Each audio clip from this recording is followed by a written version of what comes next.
this. Howdy, everybody. Can we be heard?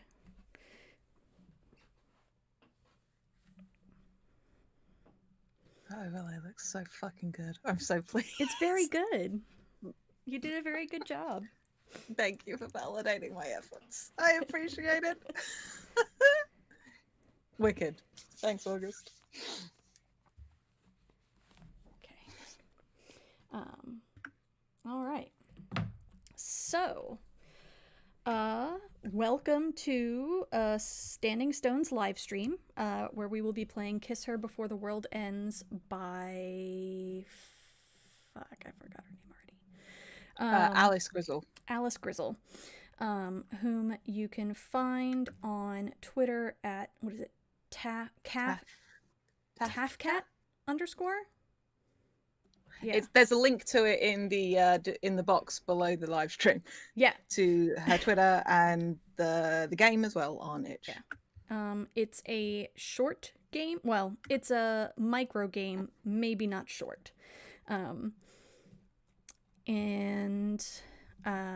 This is part of a project wherein we're streaming all through the month of June in order to raise money for Black organizations and mutual aid funds and bail funds. Standing Stones is a not-for-profit podcast guild devoted to character-driven stories, communal world-building, and having fun with friends. With me today is Jade. Hey, I'm Jade. You can find me on Twitter at JadeOxfordRose, and my pronouns are they, them. You can also hear me on Follow the Leader at FTLcast and on Dumb Kids Playing Hero, which you can find on your podcaster of choice, GM'd by my lovely fellow player who I have with me right now. And I'm Danielle. You can find me on Twitter at RedtailTalk90. You can find the games that I write at redtailtalk90.itch.io. You can find the game that I'm regularly a part of, The Room Where It Happened, at RoomWherePod. And as Jade mentioned, you can find the Animorphs Actual Play podcast that I run, Dumb Kids Playing Hero, on your podcatcher of choice. Today, as I mentioned, we're playing Kiss Her Before the World Ends by Alice Grizzle. The game, the link to the game and to her Twitter are both under the Twitch video if you feel so inclined to check it out, and I do recommend checking it out because the game is really very beautiful. The world is ending. It's coming apart at the seams. You don't know how long you have left, how long any of you have left, but you know you don't want to die alone. There are people around you that are just as terrified as you are, just as angry and alone. At this point, all you have is each other. Make the most of every second. Kiss Her Before the World Ends is a GM-less, dice-less, single-session role-playing game for, it's supposed to be for 4 players. We're playing with 2 because we're all about hacking games here at Standing Stones. It's about relationships, what we desire from them, and dealing with the inevitable. Everyone plays characters with baggage. Things never achieved, promises broken, loved ones hurt. Your job as players is to be honest about what your characters need in order to find some semblance of peace before the end, or at least try to face the end with as few regrets as possible. If they can't be honest with themselves now, at the very end, then what was the point? This is a melancholy game. There is no hope of saving the world. That is not the point. If that's something you want to do, there are plenty of other games. This game is about when you realize there is nothing left you can do, what you do with the time you have left, and who you choose to spend it with. With that in mind, our lines, which are things we will not include in this game, are racism, sexism, transphobia, homophobia, violence against children, sexual assault, domestic violence or intimate partner violence, emotional abuse, claustrophobia, drowning, and suffocation. Our lines, our veils, which are things we are okay with including but won't leave the camera on, are steamy situations, terminal illness, pandemics, self-harm, and graphic depictions of bodily harm. Content warnings. As we said, this is a melancholy game. All of the characters that are here are going to die. if you We are thought, choosing to use archive warnings for major character death. yep, if you thought Dead Friend was sad, well, boy, howdy. And there will be, you know, discussions involving mortality and that sort of thing that kind of go part and parcel with this.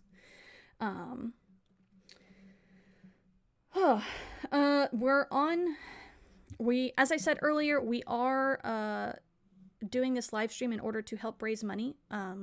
This game, we're raising money for Know Your Rights Camp, which is a free camp for youth founded by Colin Kaepernick to raise awareness on self-empowerment and interacting with law enforcement.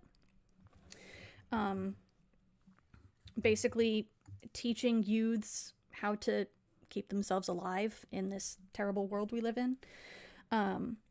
We don't have any game-specific rewards or incentives for today, but we do have all of our general incentives, including Mab writing you a piece of fiction.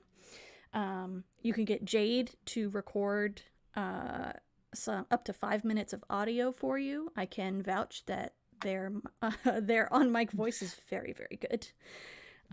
You could get Brian to forge you, hand forge you dice. Or you can get Sam to draw you a thing. And I also highly recommend his art because holy cow.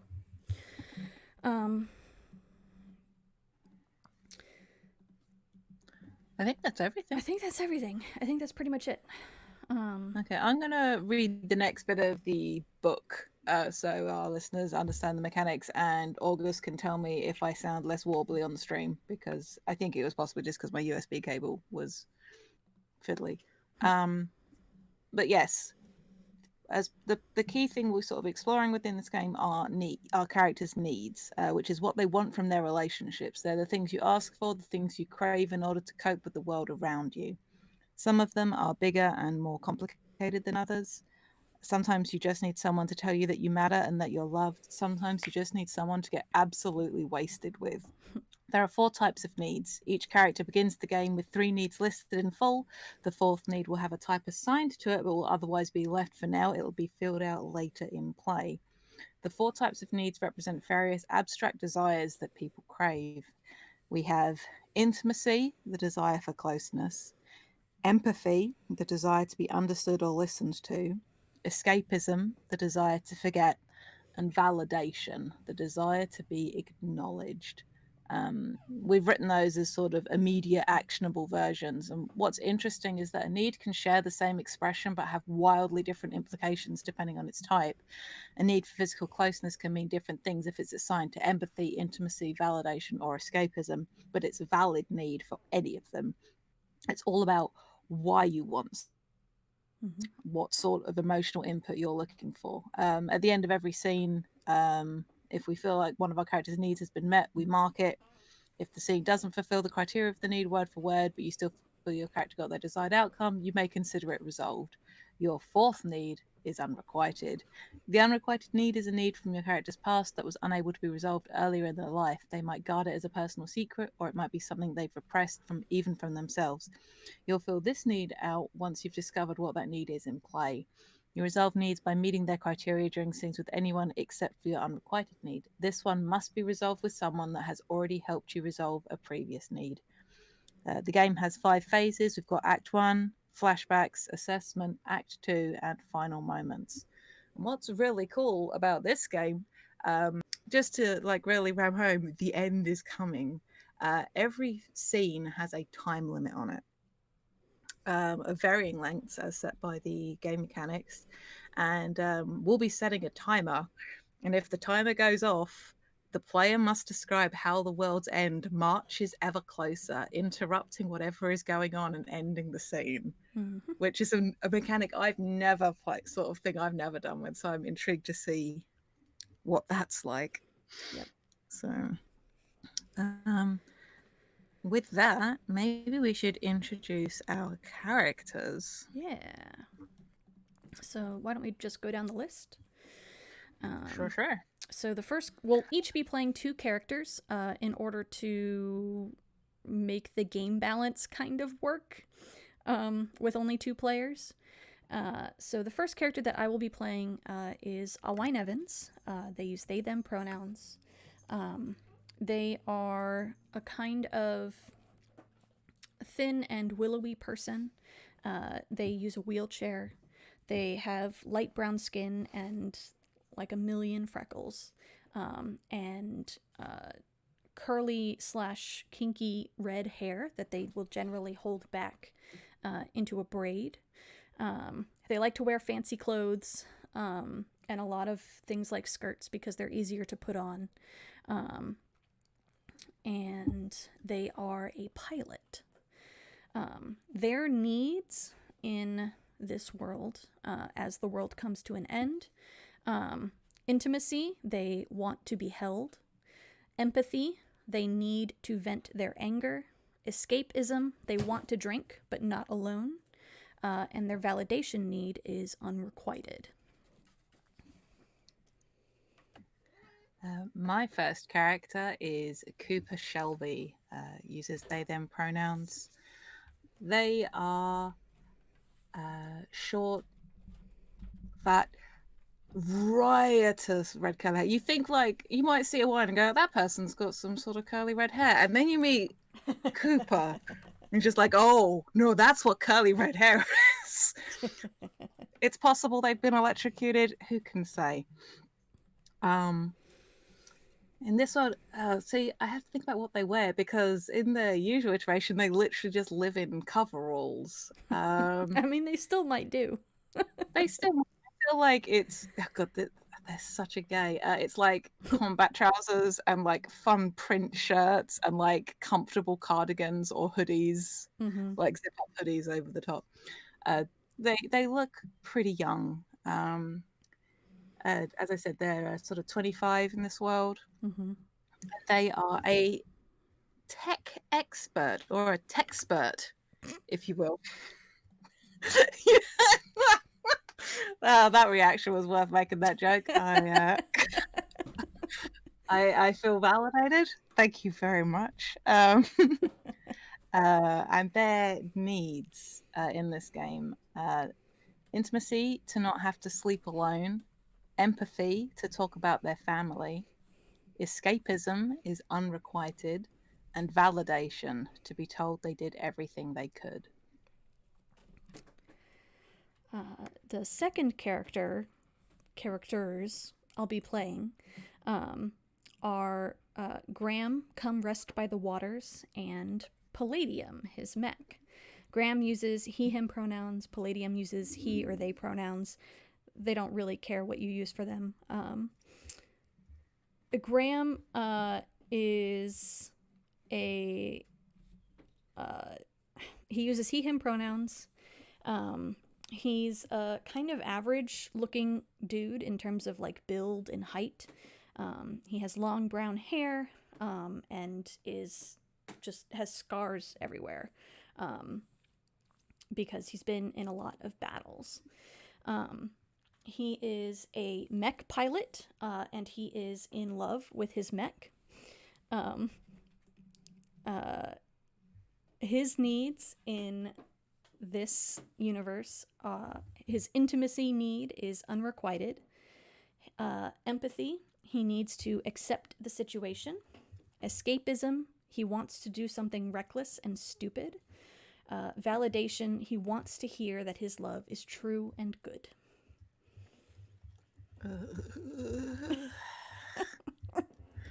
I'm emotional. Barely started and I'm emotional.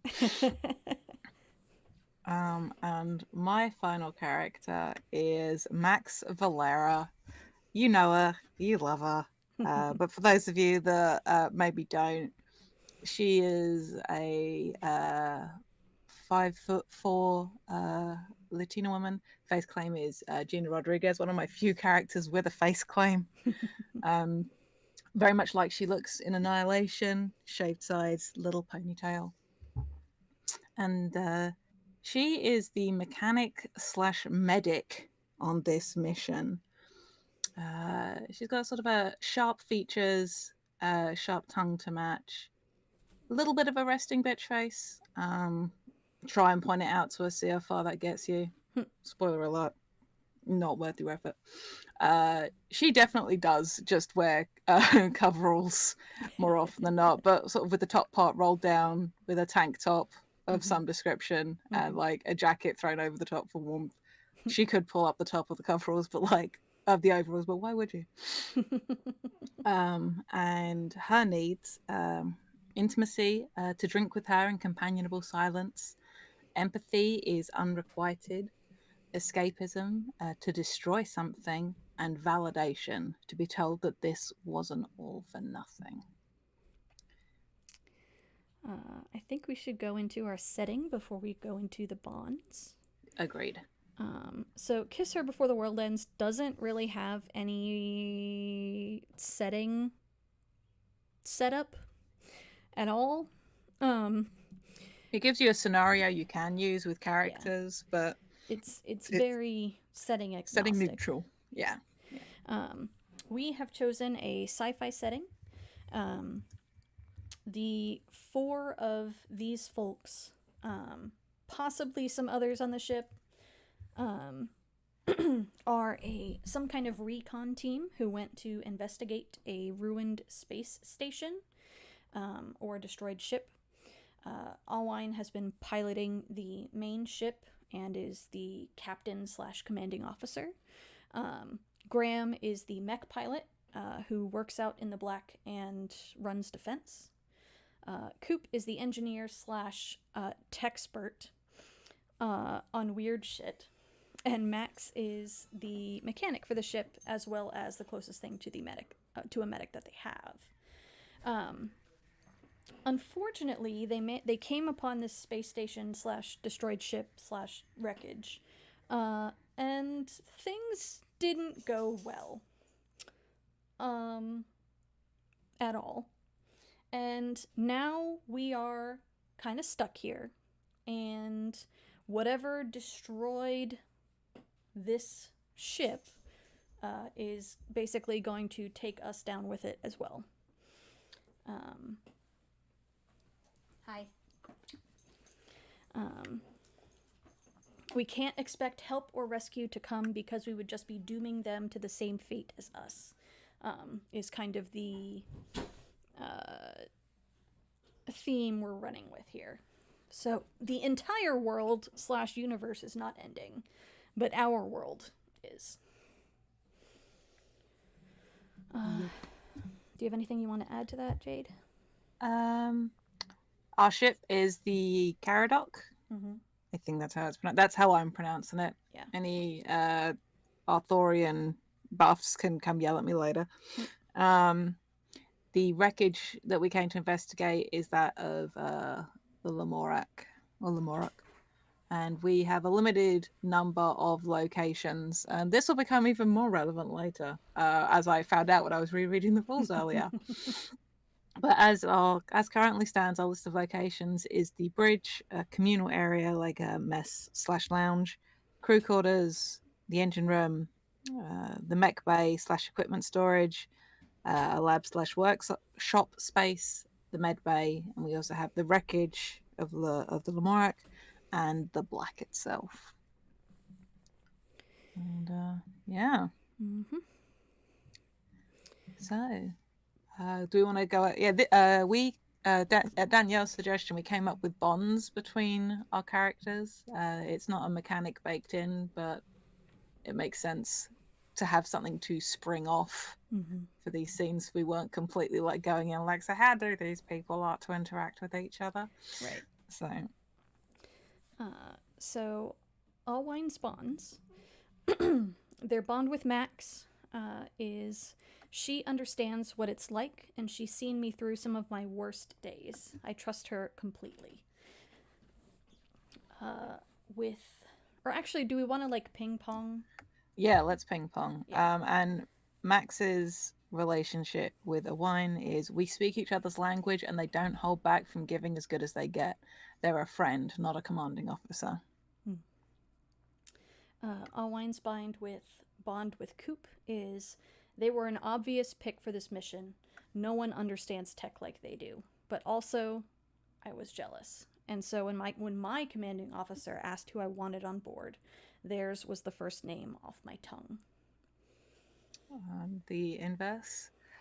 A wine chose me for this mission, but acts like they don't even want me around, and it hurts.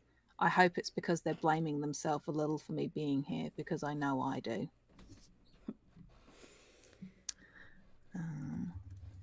Yep.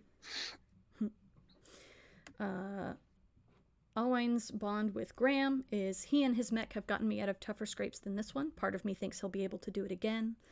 And Graham's bond with Alwine is they are the closest thing I have to a friend. I can't stand to let them down. And then do you want to go for Graham and Max and such? Oh, yep. Yeah, Graham's bond with Alwine is they are the closest thing I have to a friend. I can't stand to let them down.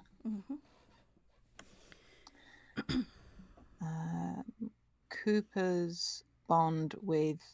See, you're American, so you say Graham. My partner I live with's name is Graham, as that is spelled, so I will try. It'll be easier in Cooper's accent, to be fair. But with Graham is he might respect my work, but he still treats me like a kid rather than his peer. I don't think he's ever really spoken to me about something other than the mission that wasn't vaguely patronizing. And Graham's bond with Coop is they know about Palladium, and I'm afraid of what they might say. I'd rather keep them at a distance than think about how much they, out of everyone, would get it. In parentheses, Palladium thinks Graham's being a damn fool about it. And their bond with Max is I wish I'd met her sooner. She's kind of spiky, but she cares about stuff, and she speaks her mind, which I appreciate.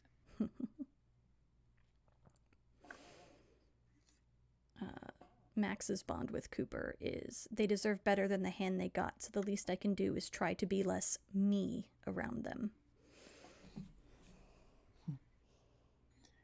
And it's just Graham and Max bond with each other. Yeah. So Graham's bond with Max is she is very good at her job, and I respect the hell out of her, but no one works on Palladium but me. To which Max's bond with Graham is, for someone as good at their job as he is, he sure as hell is shitty at letting other people do theirs. Don't know if his problem is with me or if he's just a control freak. Because technically, Max's mechanic duties do extend to the mech. But for some reason, he's just real pissy about it. Yeah, it's weird. It's weird, huh? All right, so that's our characters, and that's our setting. Yep. So, all right. Act 1? Yeah, let's, I'll go ahead and read off these instructions because they're real short, and then we can play. Okay. Act 1. Each player gets one scene, so in our case, each character will get one scene. Set the scene timer for 4 minutes. Whoever is playing the first character listed in the scenario you've chosen goes first. They are the lead for the first scene.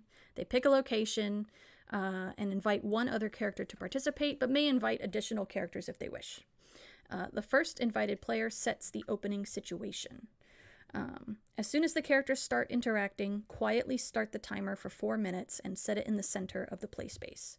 If someone is talking when the timer goes off, that player must describe how the world's end marches ever closer, interrupting whatever is going on and ending the scene.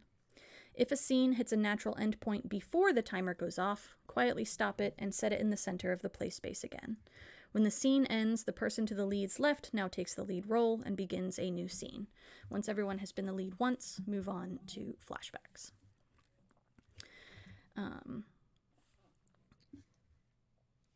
right.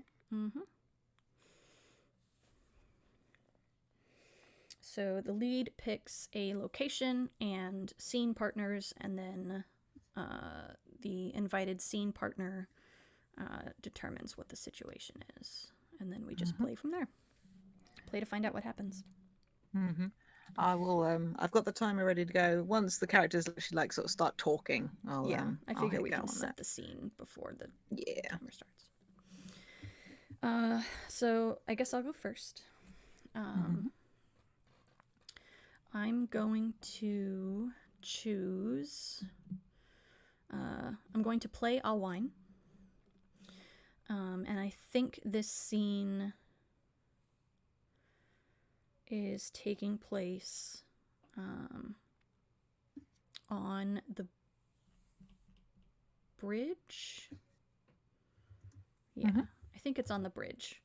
And I think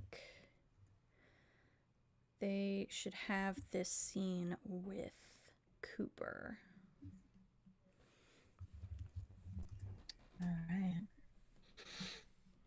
Mm-hmm. What is this scenario / situation? God, how hot do we want to come out of the gate on this? Is the question. I mean, go for it. That's true. We only have so much time before the world ends, Jade. This is. You're so right. You're right, and you should say it.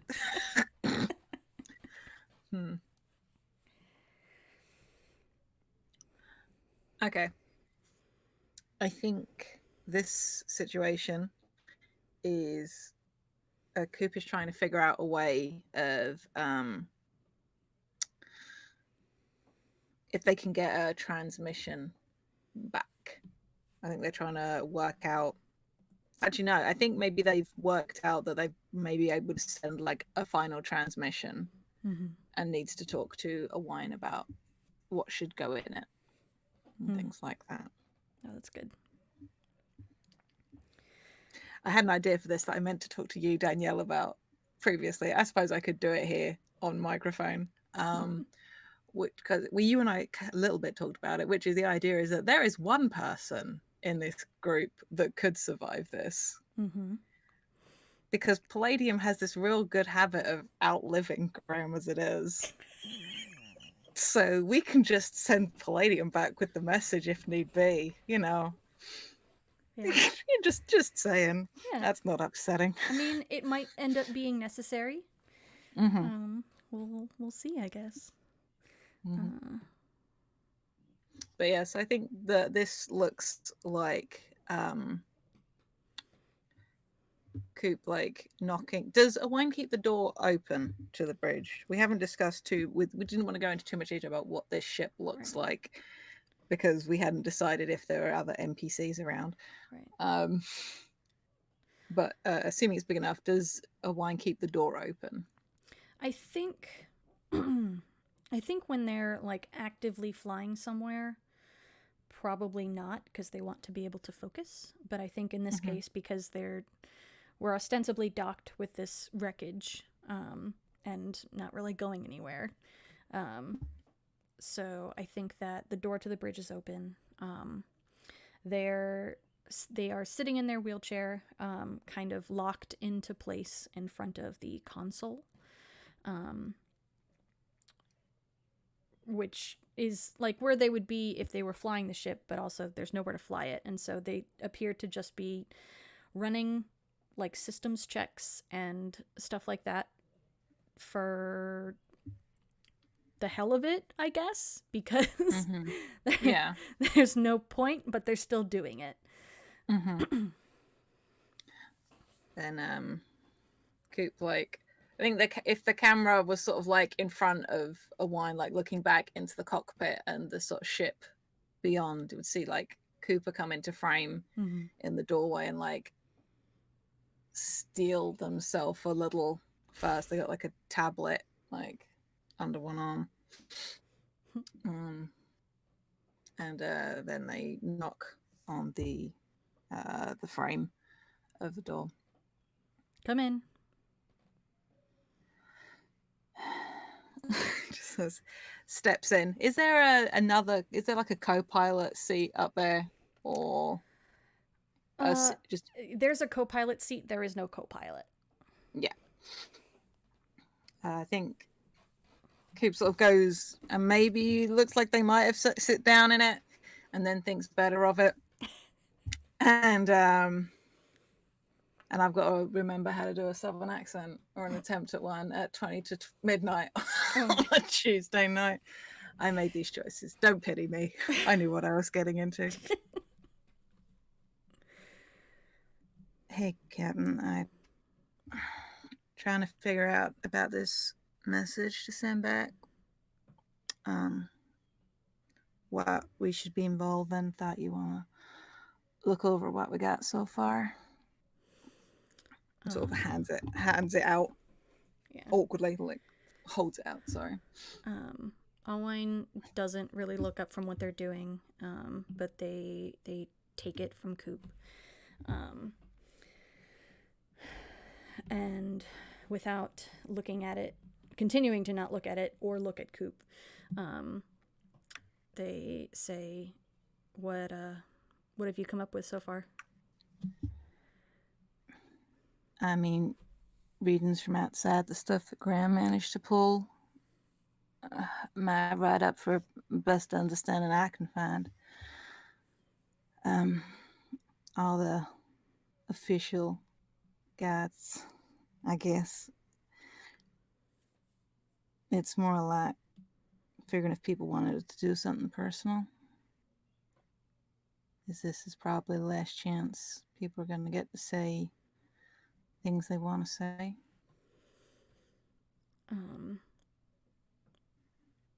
I think at that, Alwine kind of freezes with their hands on the console, and the tablet's like sitting in their lap. And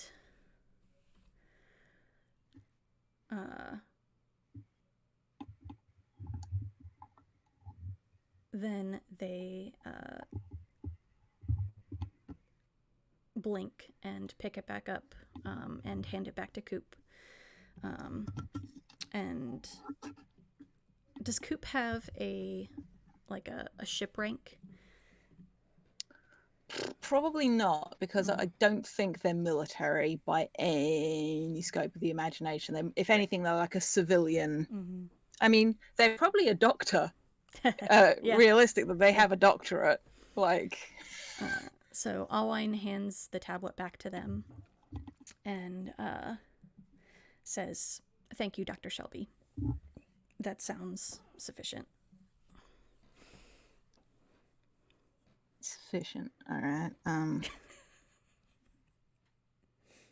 Is there anything? No, you said it's sufficient. Okay, fine. Do you be wanting anything else done? They kind of they look at Coop for the first time since Coop has walked onto the bridge, and they say, "By your estimate, how long have we got?"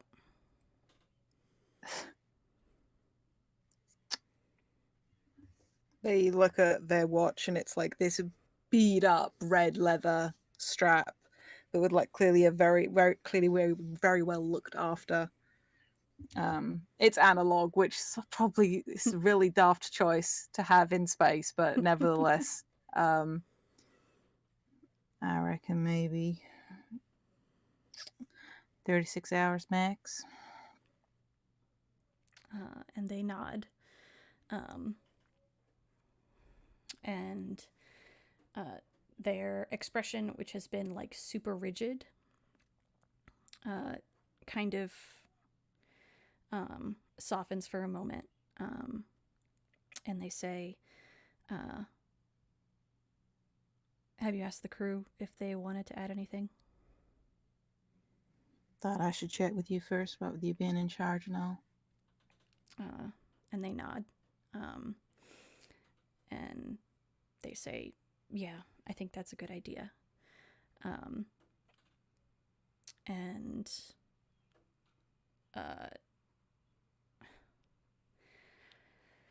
they heave a deep sigh, and And then something explodes. On our ship or outside? I don't know. What do you think? You don't start necessarily losing parts of the ship till Act 2.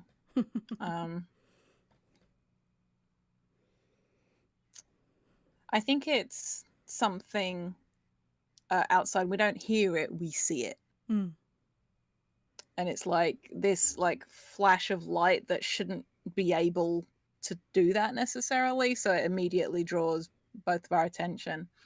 I think it's part of the wreckage of more like flaring like all of its electrics for some reason, like dialed up to max, and then completely blinks out a moment later, and we don't see it, but I think there's like this, when the lights go out, there's almost like this sucking motion, and we feel the ship jolt slightly, and then there are no more lights. Good. All right. Do you feel like any of your needs were met? No, I do not. There was one right there which you knew about. Yeah. Wine could have told Cooper that they did everything they could, but no. Yep.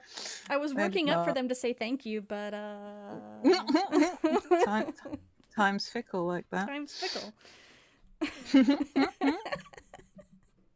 It's okay. Owen didn't fulfill any of their needs either. All right. Okay. Scene 2. Gonna set this in the mech bay. And I think it's not long after that scene, and Coop's come looking for Graham, and well, they're ostensibly looking for Graham because they might have a feeling about Palladium, but they're not necessarily looking for them in that way, in the same sort of way.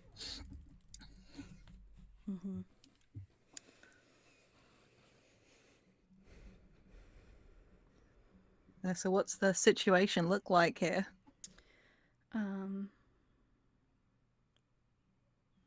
I think that Graham is doing some kind of repair on Palladium. Because something about what set this whole horror movie into action, I think Palladium was damaged in that. And Graham is trying to repair them. And so, like, Graham is, he's not sitting in Palladium's cockpit doing the repairs. He's, like, just waist deep in Palladium's, wires and circuitry and so forth. There's like a big panel in Palladium's chest or something that he has opened up. And he's working. What does Palladium look like, in case people haven't, like, how big a mech? Yeah. Palladium isn't super large. They're probably like 1.5 stories tall. And they are, like, their body is pretty compact and they have long limbs. And they don't really, it's their body is kind of like an upside down teardrop shape. And they don't really have like a sticky out head like on top. It kind of just sits more forward in the center of the chest. And yeah, just kind of zippy and long limbed. Definitely smaller than a lot of other mechs out there. And how tall is Graham again? Graham's probably around 6 feet tall. Wicked. So Coop sort of comes into the mech bay and crosses over. Um, hmm. I think they like as they approach, like without even thinking about it. And apologies for dismissing the sapience, I should say, of Palladium when I have this description of they sort of like pat Palladium's Mm-hmm. chassis as they move up next, like you would like a friend's dog, like Mm-hmm. it just sort of like that, a kind of like an affectionate pat, Right. and say, "How's it looking?" Uh, there's um, there's a hum from Palladium, and then there's like a bang as Graham hits his head on something inside of Palladium's chassis. And he's like, "Oh fuck." Amazing. Um, uh, is that you, Coop? I mean, yeah. Uh, yeah. I mean, repairs are coming along, I guess. Whatever those fuckers were over in the wreckage, did a lot of exterior damage, and fucked up some of the wiring, but I'll get Palladium fixed up for no time. That's a good time frame to probably be working with. Is he on like a little scaffold thing that he's standing on, or is he literally just like climbed up the front of Palladium and is like stood inside? Yeah, he's just climbed up. Yeah, he's just clambered up on Palladium's I mean, chassis and is like um, contorted himself to fit into some tiny spot. I love it. Um, I think sort of like Coop leans up against sort of vaguely Palladium's leg slash hip, Mm-hmm. I guess. Like, so I went and spoke to the captain earlier, and they'd given me clearance to get messages from folks if they want to send anything back.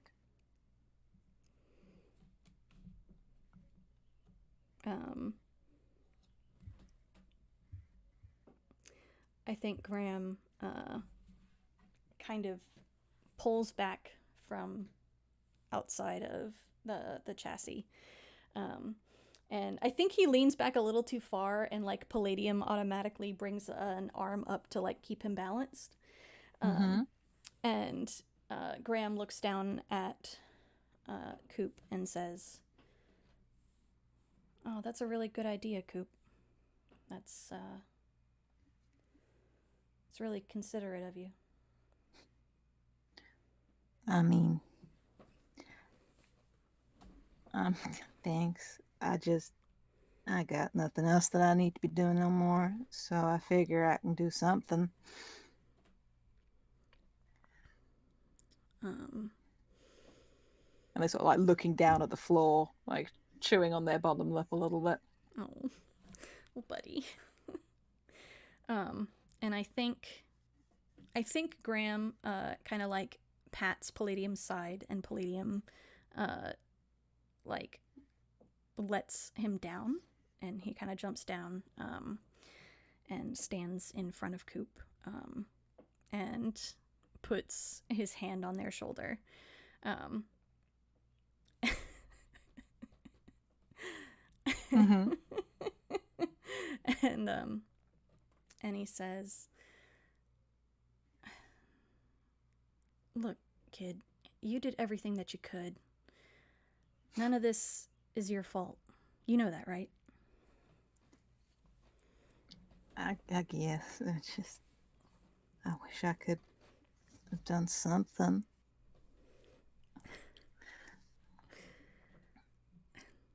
I've been in more fights than I can count. And in every single one, there was a moment when I knew I was cheating death. And he shrugs. Sometimes it just catches up with you and ain't nothing you can do about it.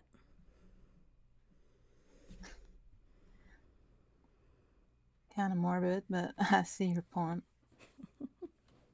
Yes, I wasn't expecting it so soon as well. Yeah, and he goes real quiet. Um, yeah, that's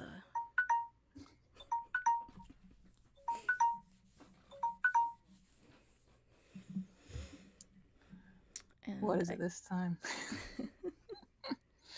I think I need to learn how to let a scene lie. Is what It's hard. Like that wanting to put a button on it. yeah. Um, I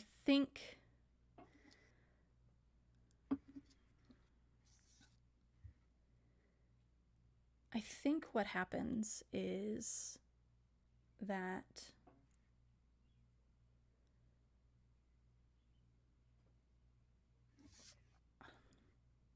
some of the damage that got done to Palladium gets worse somehow. Mm-hmm. Like I'm kind of envisioning like Alien and its acidic spit. And so I'm kind of envisioning like there's just like this hole that is growing, and it was very, very small, but now it's growing and it's causing some problems, and probably some error signals go off in Palladium's from Palladium sensors, and Graham rushes to help them and leaves off their conversation. Alrighty. Well, hey, I can mark off that I did get told I did everything I could, so I'm gonna put a little strikey through on that. Yay! Uh-huh. That's It's fine. You super just get to make strike up a new one later. I do. It's great. I mean, what on earth could like a 25-year-old who's about to die want to be validated on? Who knows? Who knows? Who knows? Did any of Graham's get pinged? I don't think so. I don't think so. I think for all of his brave talk, he hasn't accepted that this is where he dies.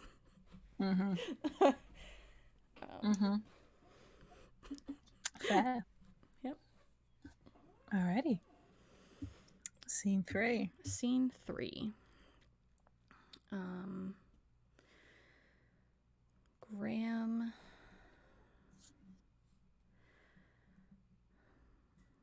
We don't have to hook ourselves into a pattern here, but I do think I want to see Graham and Max interact. Works for me. And I think I want to see this interaction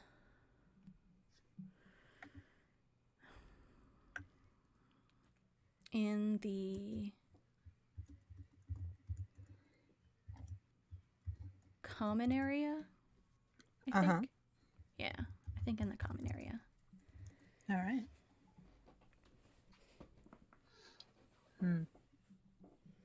I think this situation. Oh man, what is this? What does this look like?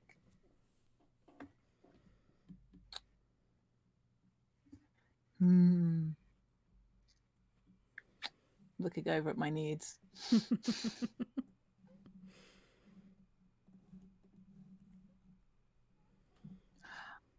I know that this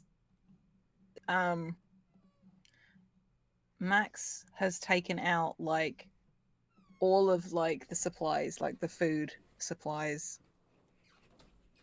and is like making a massive dinner with the best of what they have left because fuck it. It's not like they need to get back. So it's like pulling out all the stops, and it's just like, and I don't know if he's seen Max doing this before. Like just like, I mean, she's probably done her share of cooking and stuff on the ship, but this is like full on, like, yeah, it smells really good. I mean, it's that good. What do you cook? I mean, I'm frying onions and garlic. I mean, it's.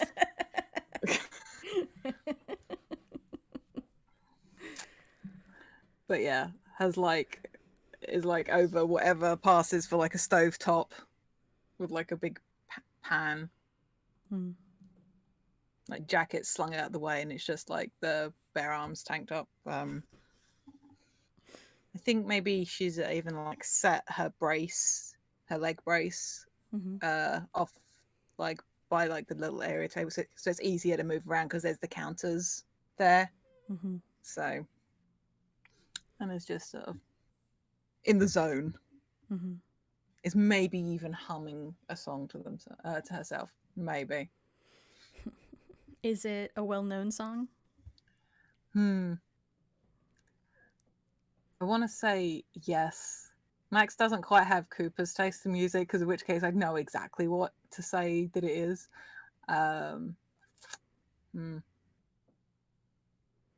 It's probably like what would pass for like dance music. And I say that as somebody that has a tendency to like hum things like Darude Sandstorm and things like that to myself, like some weird dancey track that's, or like The Prodigy or something like that. Just something that utterly incongruous with like cooking a home cooked meal, but is very her.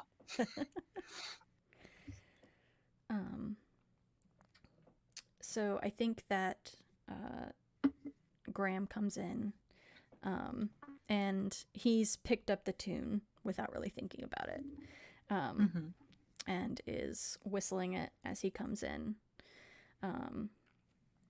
And he kind of shrugs off his jacket and hangs it up on a coat rack just inside the door, and sits himself down in one of the tables. No, he sits on the table, let's be real. He's an ace pilot. And kind of a jackass. He sits on the table and is kind of swinging his legs and says, "What you cooking?" Shit, I wasn't expecting that specific question. How are you not expecting that question? I don't know. No, because like this is like space I use, so like trying to pull immediately from a school of cuisine is like, Picadillo. Oh no, something like a gumbo. Oh, gumbo's good. Yeah. Some kind of like hearty, stewy kind of taste, spicy vibe. And Graham, I think Graham kind of leans back on his hands and says, "You're not going to make it too spicy this time, are you?" You basic white boy, can we not with your, if I'm going to die in the next 24 hours, I want to eat well. Don't make it too spicy. It starts like chopping up a chili. And Graham kind of cranes his neck to look over the counter and pauses for a second. "Are you using all of the onions?" I mean, is there something you were planning to use it for, Graham? I mean, and he kind of like gestures vaguely. You know.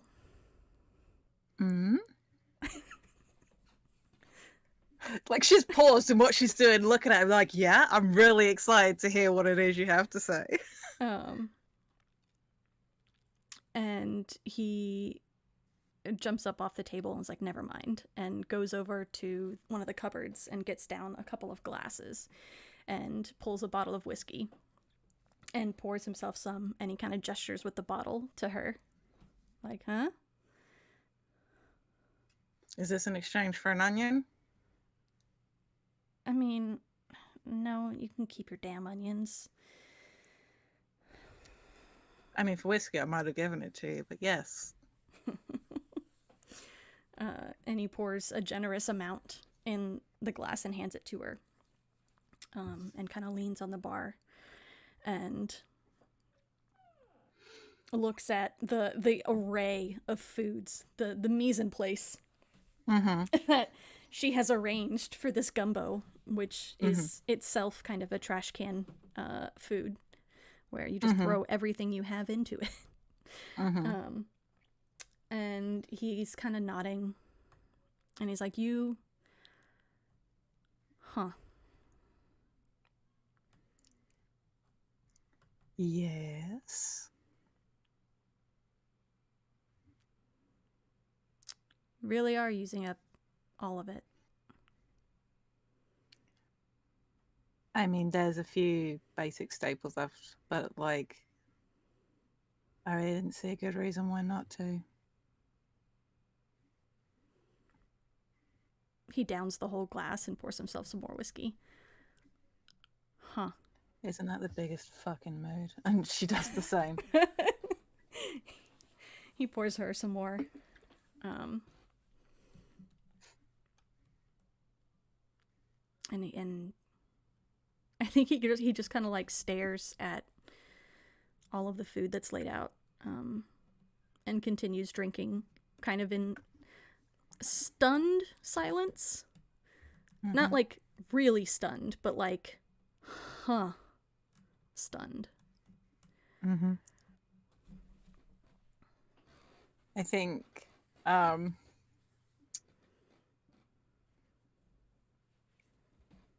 Max scoops up. I think it's like thorough. I'm bullshitting food right now, but scoops up like some of this mix that's in the pan. And it's like caramelized onions and garlic and some chili in there. Without saying anything, holds it out to him to try. And I want to say, it smells great. He takes a bite from it and like chews thoughtfully for a second. Mm-hmm. And then what happens? I think there's like a juddering, and they're both technically savvy enough to know that that's the engine shutting down. And it's like no systems blink out. Maybe the lights flicker for a second, but they both know that they're now dead in the water.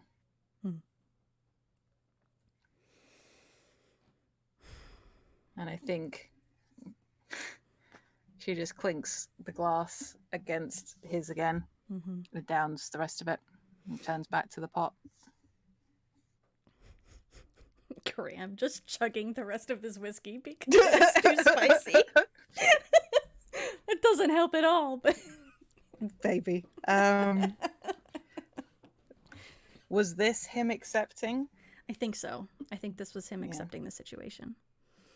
And I think this is kind of drinking. I don't know if it counted as companionable silence, because what was the thing about? What was the wording on? If a scene doesn't fulfill the criteria word for word, yeah, it's still like being with somebody drinking who isn't demanding conversation with it. So yeah, I'll cross that off. Cool. Yeah.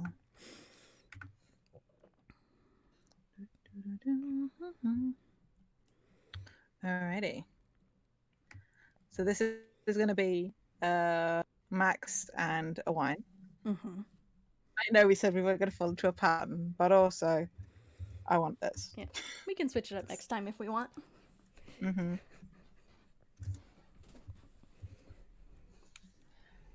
Oh yeah, I know. Okay, this is in the crew quarters.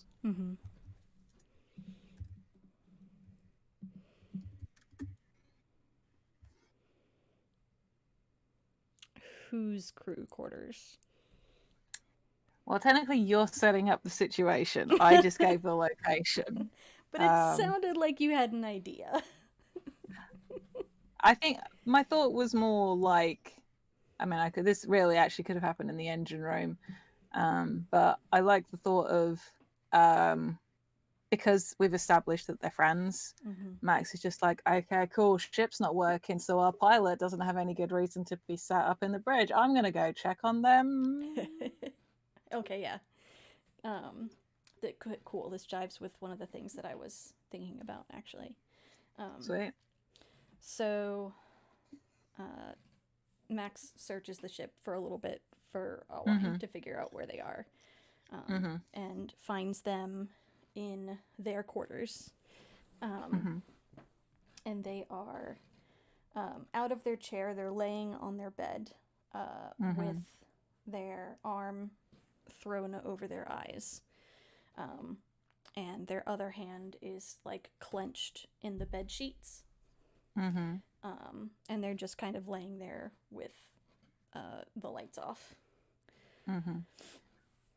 Max brought food. I think when she gets to the door and she doesn't knock. She just lets herself in. Sees the light is off, and it's just like,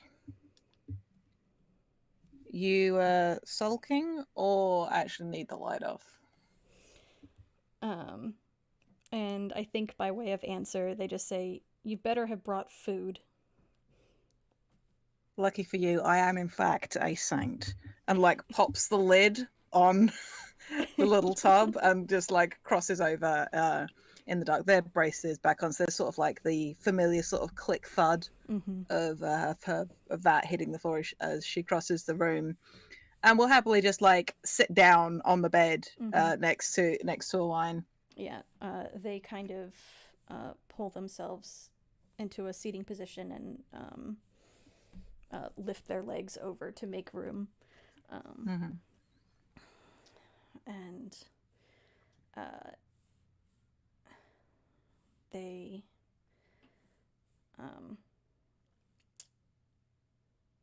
gesture at the food. It smells good. I made it. Of course it smells good.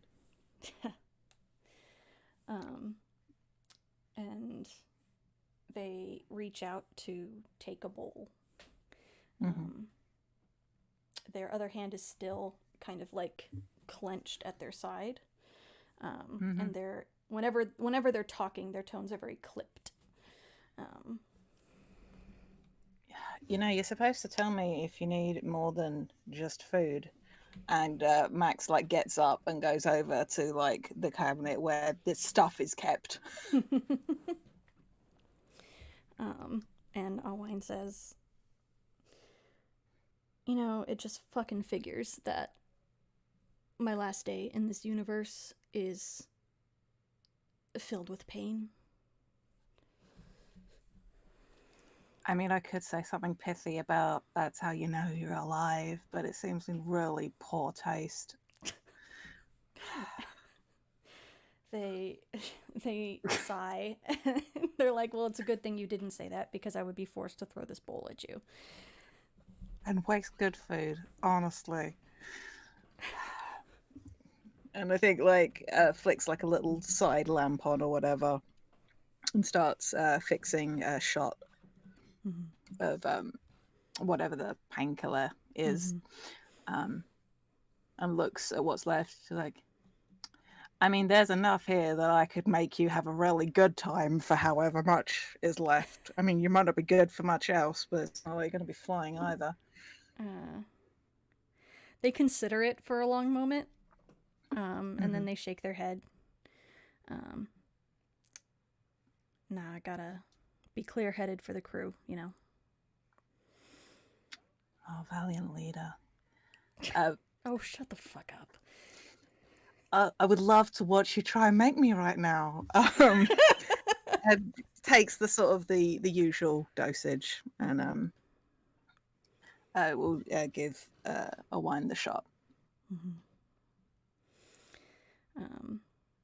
And Alwine kind of slumps back as it kicks in. Thanks, Max. Yeah, you got it. No one here is going to think less of you if you weren't completely on it.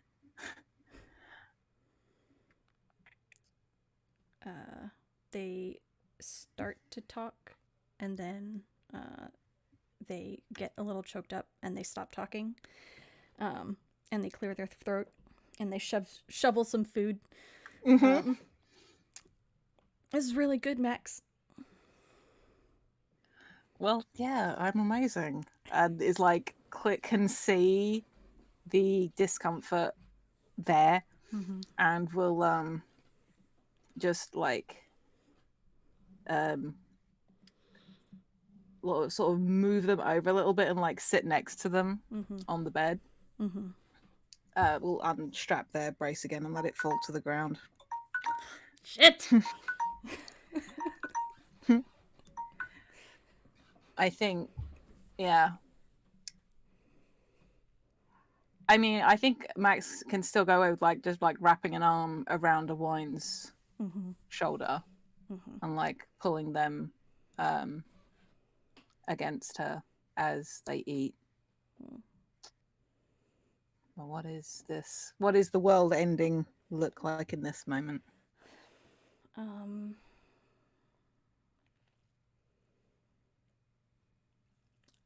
I think.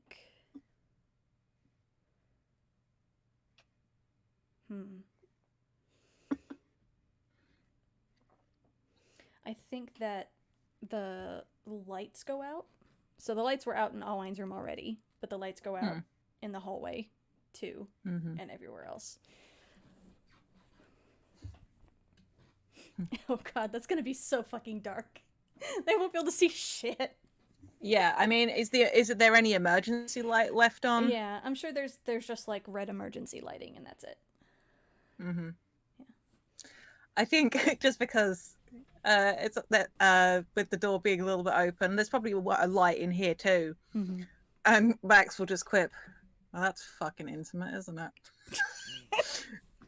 Because of who she is as a person. Casual reminder, Max is an asshole. All right. Well, that's Act 1. That's Act 1, and you got in at the last second. Alwine's intimacy need. We're playing a little fast and loose here, but listen, this is our game. I mean, we're playing 4 characters each. 4 characters between us, not each. That would have been a real different game. Okay. So, flashbacks. Each player gets 1 scene. Set the scene timer for 5 minutes. No one enters the end of the world without regrets. Each character will lead 1 scene about their life before the end. The goal for these scenes should be to answer 2 questions. Why does this moment define you so much? And what need was unable to be met in your life before now that you still cling to? During these scenes, you cannot resolve any needs. The invited players might be asked to play characters from the lead's old life, or they could be asked to play their original characters. As the lead, if your scene ends before the timer goes off, you answer the following questions. Who or what pulled you out of your memory? And are you relieved, resentful, or something else entirely? If someone is talking when the timer goes off, the end claims a reminder of your past. That's upsetting. What was it and how? Love that. Man, so flashbacks. Oh, we should mark who resolved our other needs because that will be important later. Yes, so that was Graham doing some good work. Good work, buddy. He's much more approachable than Alwine at this juncture of his life. Can we just not Google Docs? Can you make my life? There we go. Thank you.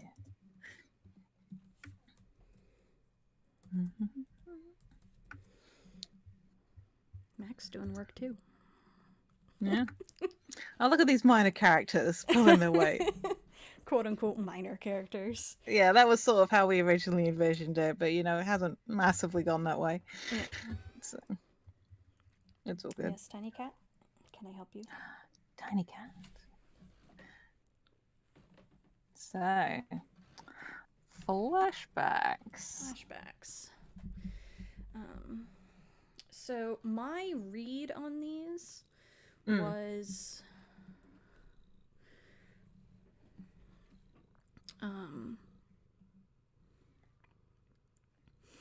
that my original read on this was that the need that was unable to be met in your life before now was the unrequited one.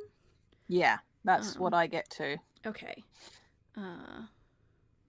Okay, good. I'm glad I wasn't, because now reading it again, I'm like, is that what it means? Maybe not. Yeah, no, because then there's the assessment phase afterwards, and it's like you've revealed that need, Right. and then you replace any resolved needs. Because you just I mean, it doesn't. I suppose it can inform yeah. the flashback can inform the unrequited need. Yeah. Well, I chose my unrequited needs with that original interpretation in mind anyway. So did I. So, okay, cool. Glad we're on the same page. I do have to think about what I want my flashback to be, though. Do we want to take like 5 minutes? Yeah. And then, I mean, I think we do flashbacks again in. No, we don't do flashbacks. It's don't. flashbacks, then assessment, then act 2, then the finale. So if we wanted to take a couple of minutes, yeah, off the stream, and then yeah. So let's take like a 3 to 5 minute, quote unquote, bio break / brainstorming break. So all of you, what, one? Oh, we have 7 viewers. Look at that. thank you for being here with us. They're just not all talking. So those of you who are listening, who aren't just August, we'll be right back.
And we're back. All right. Okay. Flashbacks. Flashbacks. We get 5 minutes this time. Ooh. Flashback. Luxurious. Flashback. A whole extra minute. Okay, we've already read through how these work. So we want to just go through these in the same order? Yeah. All right. So, Alwine's flashback will involve their dad, General Davith Evans, who essentially wanted them to continue in his footsteps in the military, and they kind of didn't want anything to do with that, and so eventually they kind of defected into an offshoot branch, kind of a Star Trek-y vibe, like go over there and find out what's there. So I think that the camera comes up on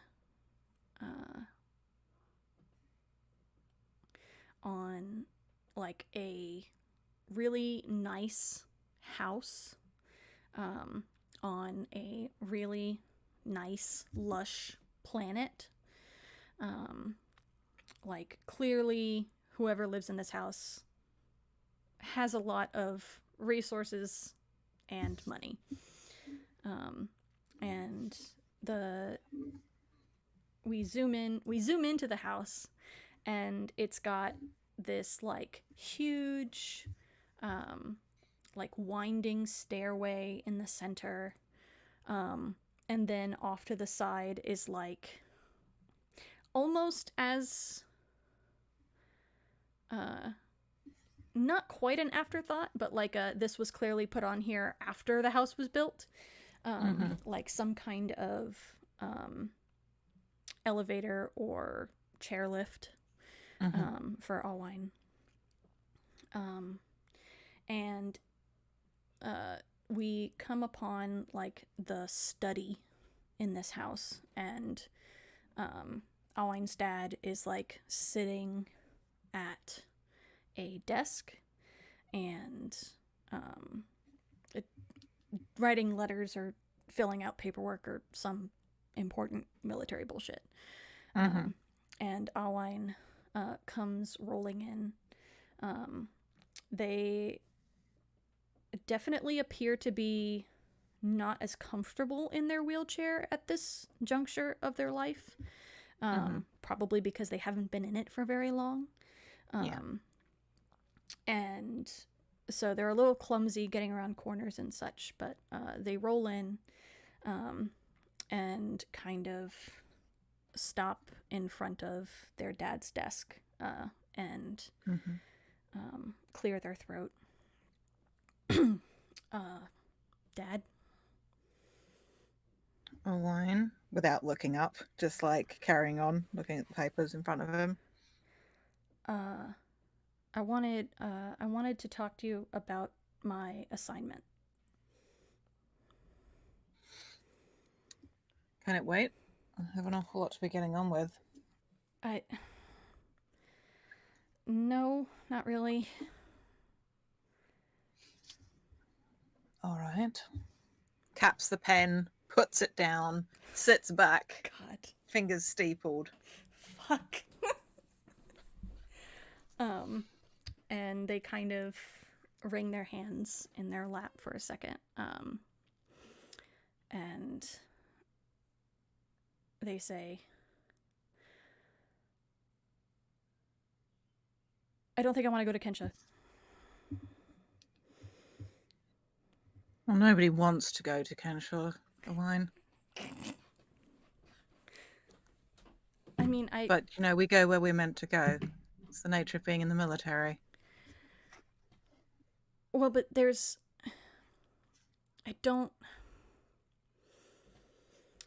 this other assignment that is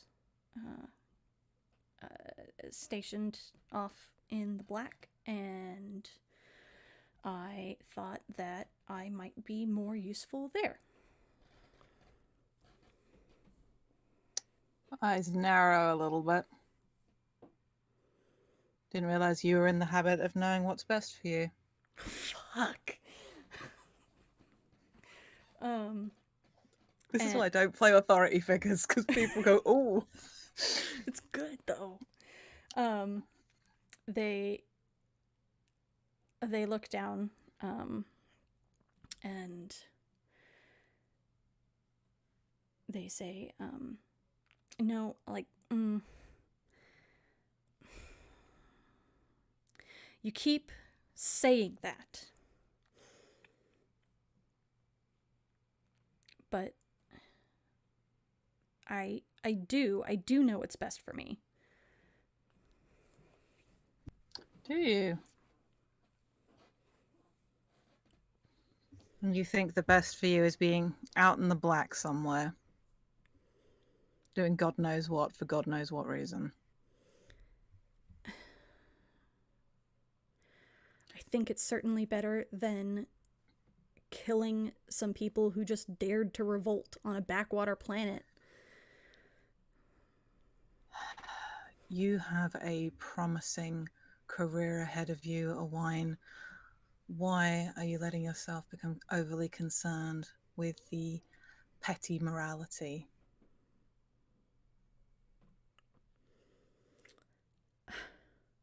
And they kind of laugh a little bit, and they say, no, Mom's right.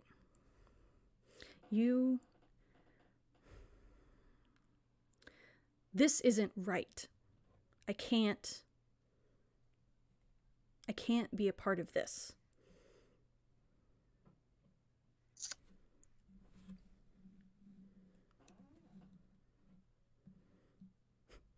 He sits, I think he sits back and he's like, I think there's the vibe that he's pissed off, but he's not letting it bubble out. But there's like a tension in the jaw and like a slight flexing.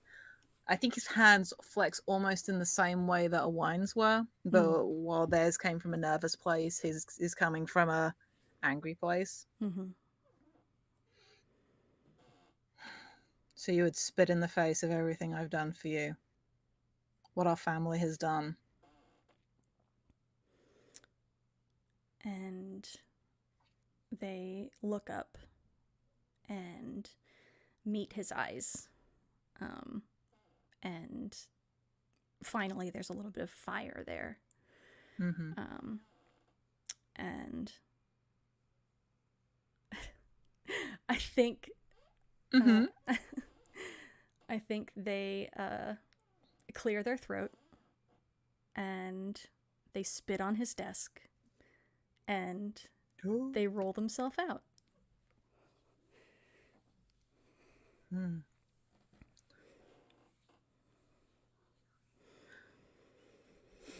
I think after you, he will say, "You've made your choice, Owain. Don't expect to be able to come back through that door." Owain gives him the middle finger, and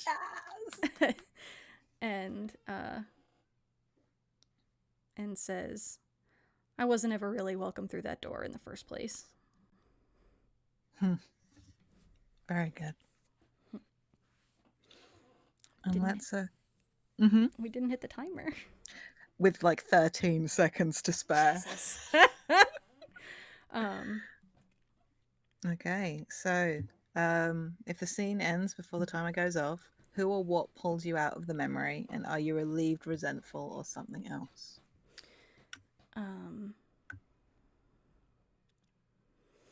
I think that there is a jolt of the ship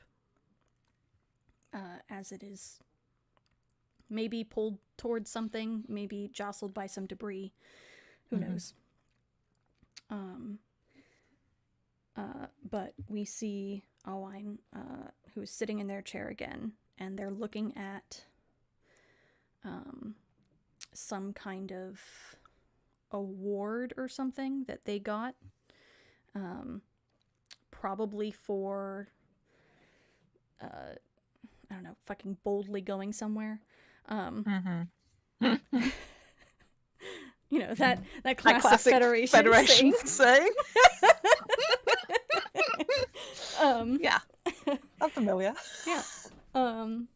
And they kind of sigh, and they put it back in, like, whatever. Actually, I think they're packing like a black box. And so they put it in the box and close it. And I think that's it. And how do you feel? Is it relief? Is it resentful? Is it something different? I think that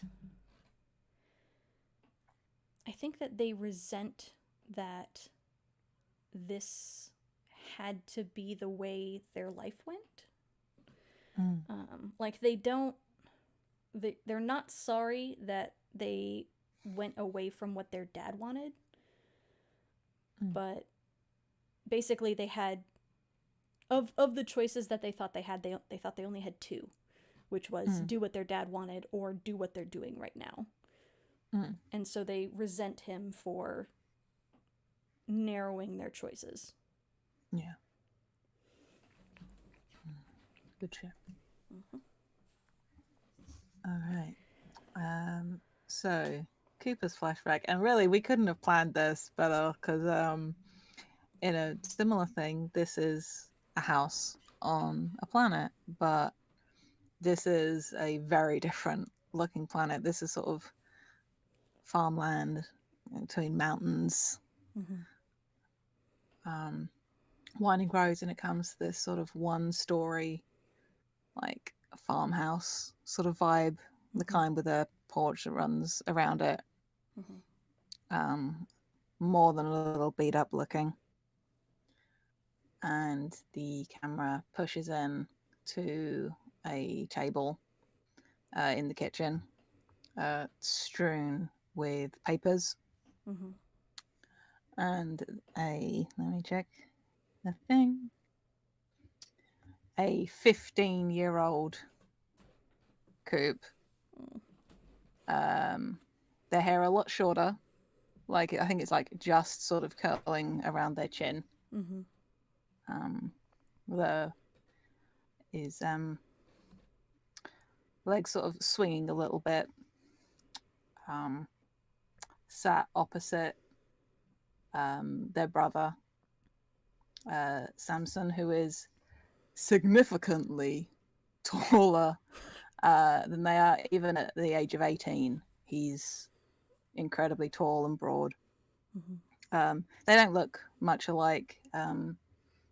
His eyes are darker, his hair is short and dark. They got a similar kind of nose. That you can tell that they're siblings more for how they move than any immediate physical symbolizer. And this, I realized I should say, because I spoke to you, Danielle, about this, but for our listeners, this is the siblings going over funeral details.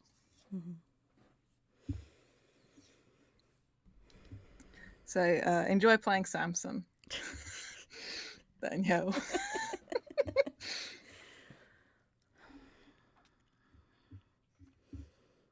All right, so I've arranged the plots. They'll be next to each other, of course. And you know, it's a nice spot. It's like tapping stuff out on a calculator and then like moving pieces of paper and then double checking it.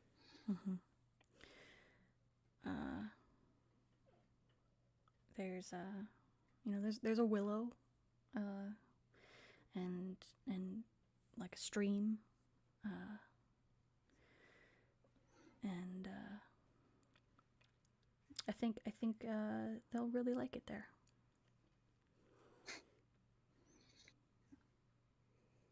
That's great, Samson. Thank you for sorting that out. I sort of like rub at one of their eyes with the heel of their hand and flips another piece of paper over.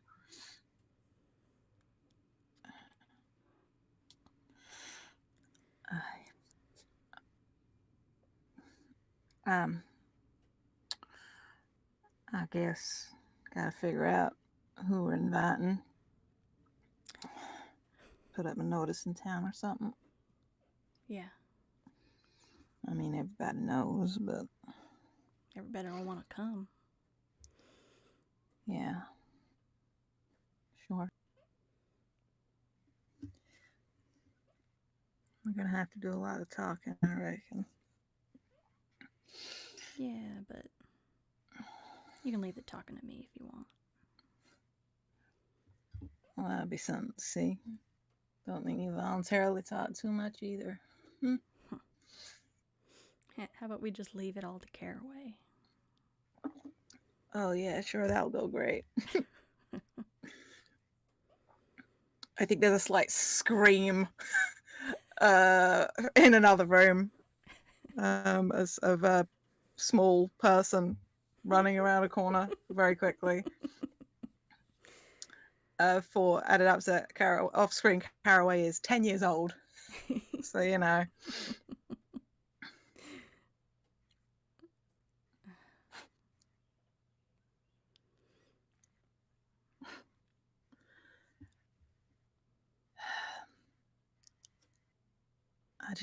I don't know what we do now, Sam.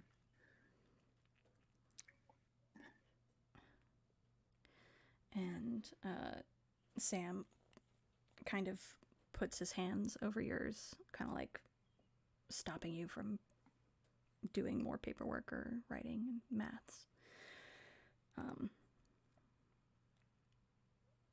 And he says, don't you worry. I've got a plan.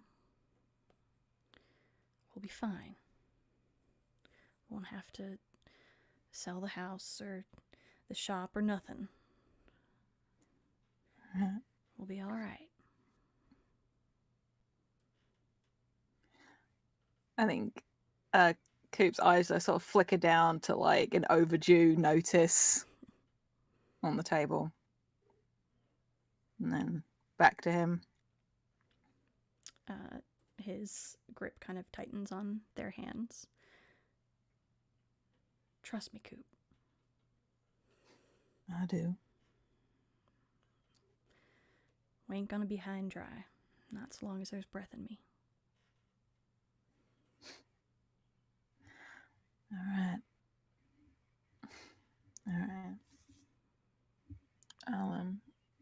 I figure I can try and move some stuff around. I know Daddy had a little put away, but I figure we can make that back. Need be.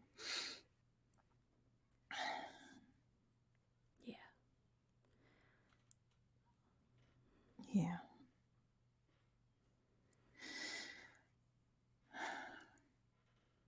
Like they gently sort of tug their hands free from his and like pull another piece of paper over, start checking numbers. Mm-hmm. And I think that's it. Mm-hmm.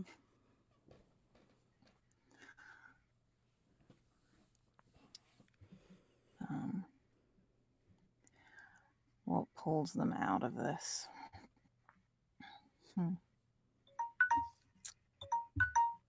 I already did this. I stopped.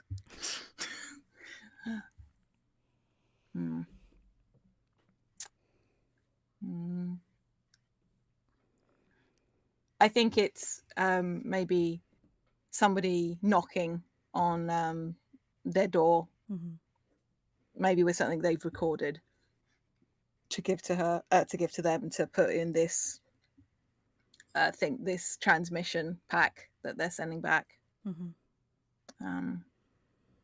And they take it. I think that the shot is like them blinking. There's a knock on the door and they blink and they're just looking down at a sheaf of different papers. Oh. You know. I like thought of like maybe there's a pane of like a whiteboard or glass in front of them with like white dry erase on it that they've been doing numbers on. I'm trying to think how they feel about it. I don't think it was a fun memory to be in. Mm-hmm. I think they're resigned Mm-hmm. as they come out of the memory. Yeah. Okay. Deep in that sad shit. Deep in the sads. All right. Graham. So, Graham's flashback is going to be to the, not necessarily the moment that Palladium gained sentience, but the moment that Graham became aware that Palladium was sentient. Mm-hmm. I imagine there was some kind of firefight that he was in, and the Palladium was damaged, and like the circuitry was damaged in such a way that whatever safeguard was holding back the AI was removed. Yeah. And so we it's actually like an eerily similar scene to the one we had earlier of Graham repairing Palladium. Where instead of like climbing up on Palladium like a monkey, he's actually using like a proper mechanical lift, and is kind of dug into the circuitry and stuff that's in Palladium's chest. Yeah. And he's talking at this point to himself, just saying things like, don't you worry, bud. We'll be back up and running in no time, and we'll be able to kick their asses like usual.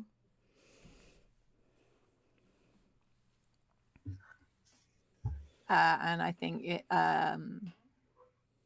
he hears an echo that's his own voice, but like heavily modulated. Like it's being filtered through a couple of different systems, just echoing back like always. And Graham pauses and looks at the circuit board that he's fiddling with. And it's like, now, this isn't connected to your audio. No, it's not.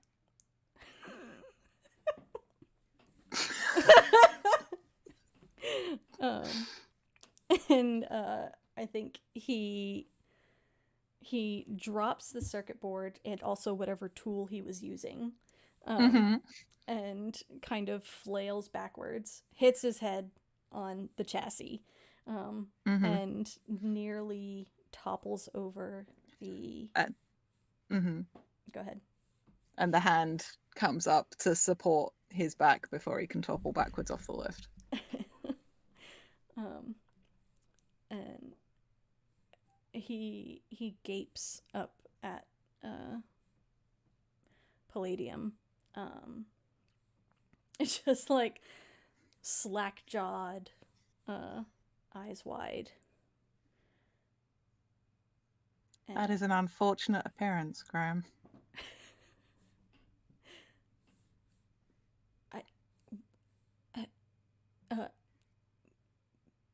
What?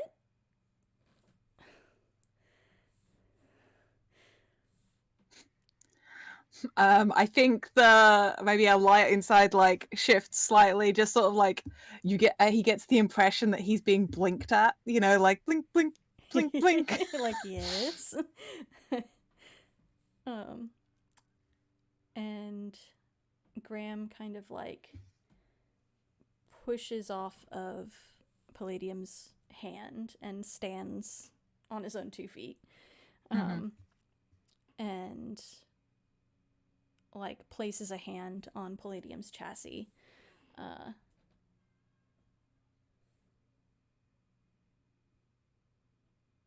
I'm not dreaming, huh? No. Huh. And he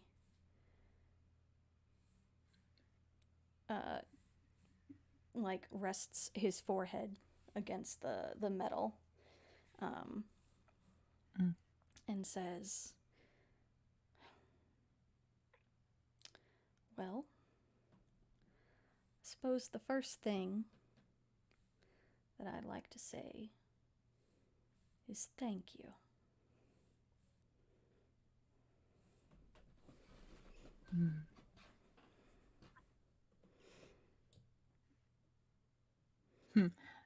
And Palladium responds, of course.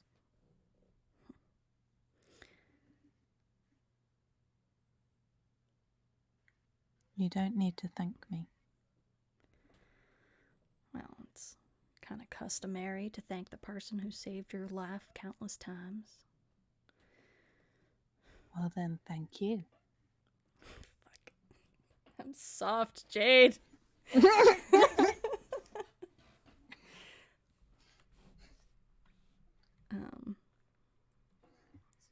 And I think he kind of pats Palladium's side and says, so how about I get you fixed up and we go kick some ass like I promised.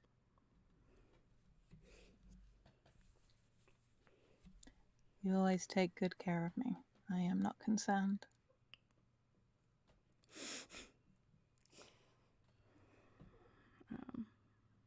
I think that's scene.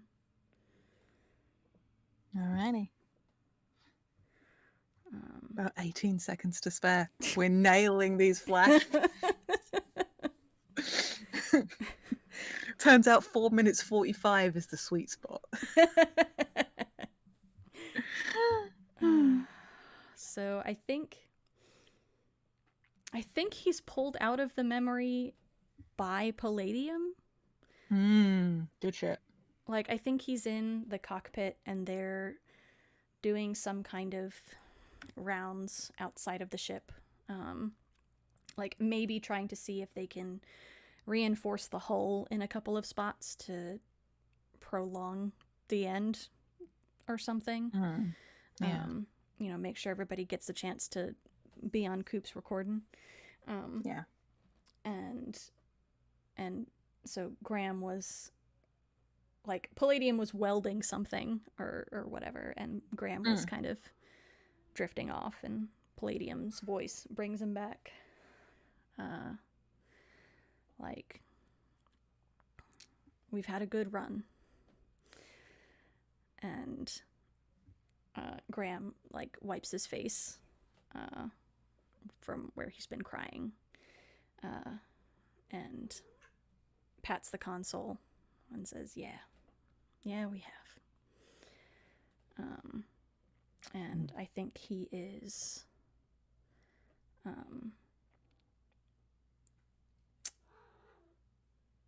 mourning.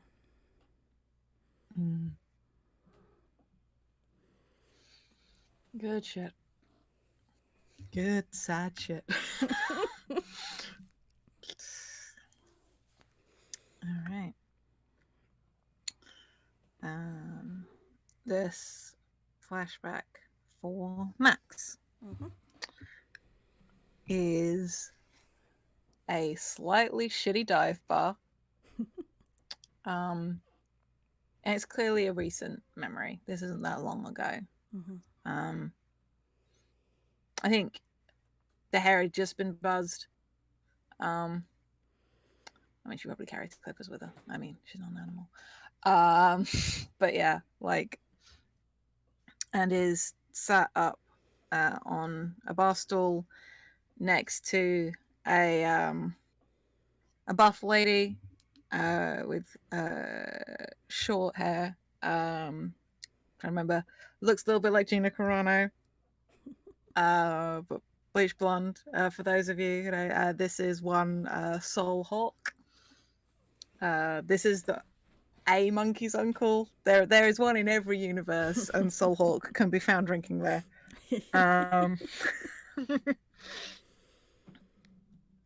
And the two of them are sat drinking.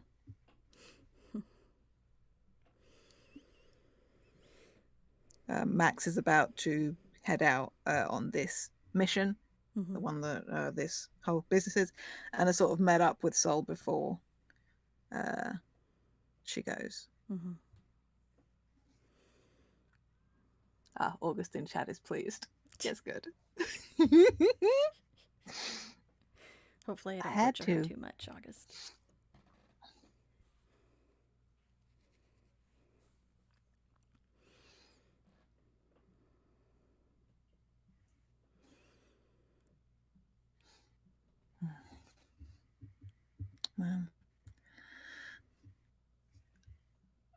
I think there's just like, for a while, it is that sort of companionable silence.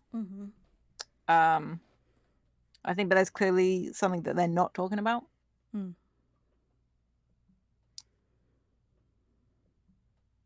Max like taps her almost empty glass a couple of times on the bar. Thanks for coming out tonight, Hawk. Sol drains the little that's left in her glass and kind of clinks her glass against Max's. I mean, can't turn down a drinking partner. I almost said turn up a drinking partner. That doesn't make any sense. How many of those have you had? You've been drinking right here with me, Max. And drains the last dregs in her glass and signals to the bartender for another.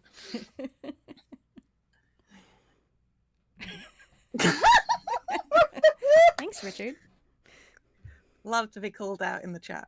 You know you're doing something right.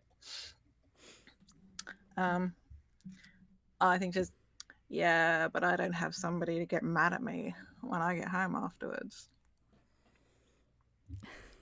Are we talking about Meryl or Carrie? Yes. Sol grimaces and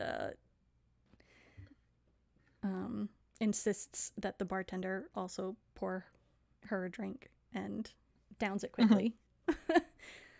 Like, I was doing real good at forgetting about that. That makes one of us.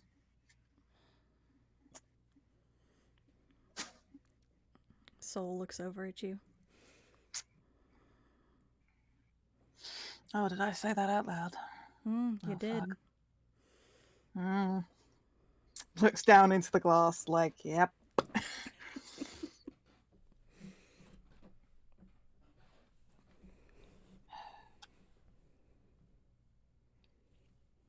I just...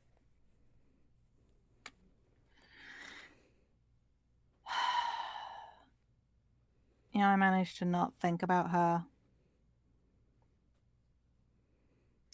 Well, I wouldn't say any day, like fucking just always worked our way back in. I thought I was done, shit happens and it hurts and you move on. And then you find yourself back in each other's orbit. You don't know what the fuck to do with it. Yeah. Feel you there.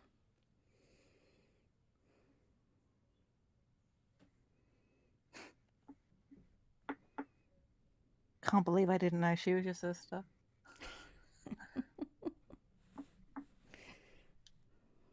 Well, she ain't exactly tell me either.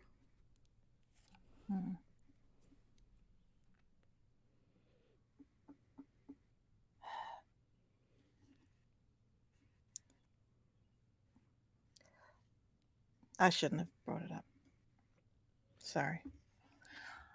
I am heading off on a job. And, I probably won't have a chance to get shit-faced for a little while. So, they get really shitty with you if you do that on mission. Even though it's not even military, it's like military adjacent. Yeah.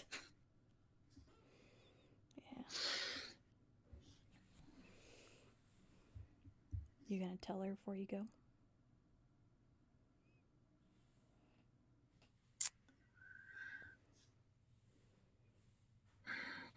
And Max just drinks.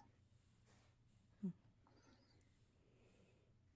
I want to leave it there with 7 seconds to start. See, this isn't really fair because you can see the timer. I know, I'm sorry. I know, it's You can, okay. if you want to do the timer for Act 2, you can. You can have the Nah. fun of watching it. You've done really good, and I'm better off not knowing. I try not to look at it too much during, Mm-hmm. because I feel that's not in the spirit of things. That's a good place. Yeah, I think what pulls me out of the memory is the sound of shattering glass as the ship lurches and the glass I was drinking from in the present slips off the desk and hits the floor.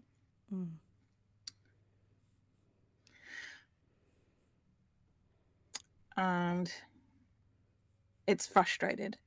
I think it's as frustrating in the now as it was in the moment. Mm-hmm. I think there's probably some guilt. Yeah. As well. So. And that's flashbacks. All right. Assessment. 15 to 20 minutes, I will say. Right. This is where we replace our resolved needs until we have 3 needs of different types, and we then fill in our unrequited need so that we have one of every type. Your unrequited need must be resolved by someone that has already addressed at least one of your needs.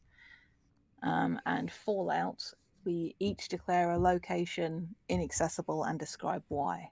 Our world is irrevocably changed. Yep. Yep. Yep. Yep. Yep. Yep. This is fine. Everything is fine. Right, let's roll up in the dock. Let's replace. Okay, so what's Owine's new intimacy? Intimacy is the desire for closeness. All right. And I think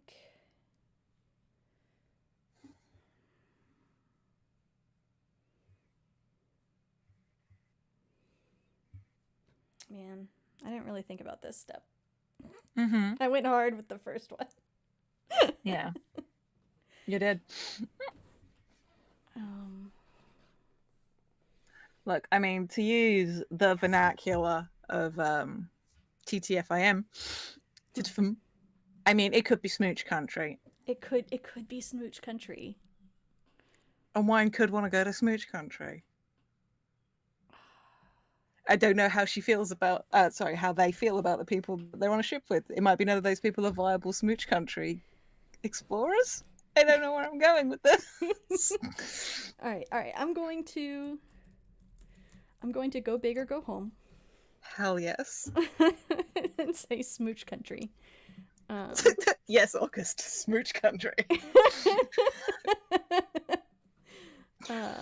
And their previously unrequited validation need Mm. is going to be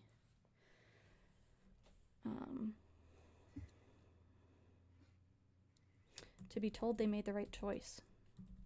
Oof. Oof. Oof. And that one's got Max's name all over it. Because she's the one who has to fill that if they're going to fill it. Yeah. Reminder, it doesn't say that a person can only resolve one of your needs. Right. No, yeah. That's what I... That Mm-hmm, Jade, that was my hesitation with Smooch Country. I see. I was see. like, well, they can't go Smooch and Coop. I mean, they could, but we got to leave something for our other stories, you know. Good. Oh, there's a moth in here with me. Oh no. So it's fine. It's in the paper lampshade. It's my fault for leaving the window open. Oh well, it's fine. Okay. So Cooper, I need a new validation. God, can they get more of a validation than the thing they needed before? Same boat that you're in. Yeah. So the desire to be acknowledged.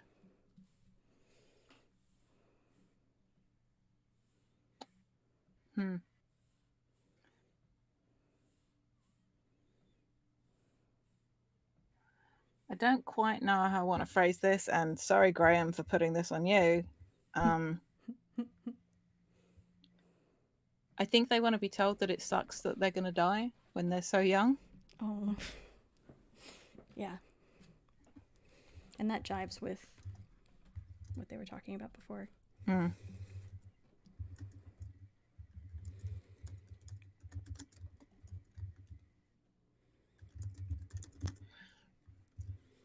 And their escapism need. And right, the escapism is the desire to forget. And when I was thinking about this, I think for Coop, they don't want to be responsible for anything. Because I think for 10 years they've consistently held themselves responsible for other people. Mm-hmm. And I think they want to not do that. Mm-hmm. I don't know whether that's getting shit-faced or what, but it's that. So but I need it to be an actionable thing. So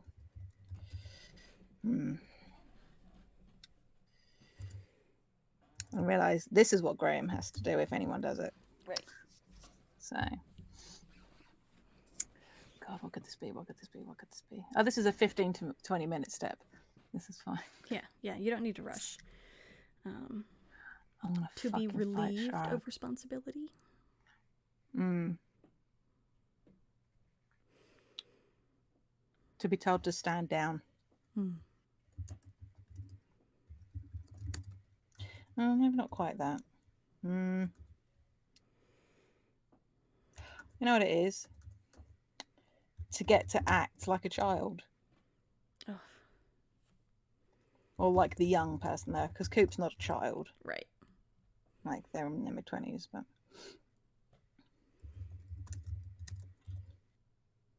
yeah. So that could be like anything. Like I was mentioning earlier, I know for a fact, because it's on my mental playlist for Coop, that this is a person that likes pop music. So, but yeah, so that's Coop. All right. Graham. So I need to replace his empathy, which is the desire to be understood or listened to.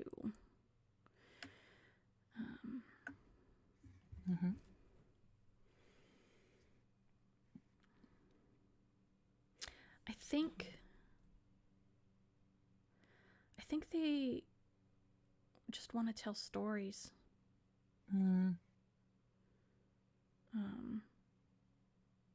Good shit.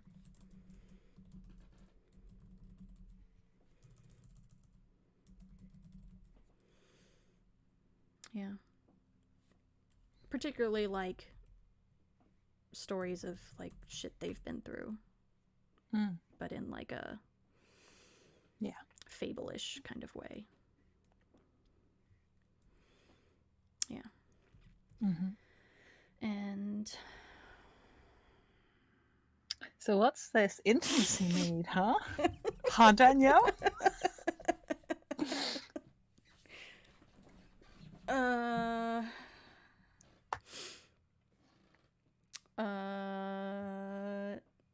Behind a veil, really, is what it is. I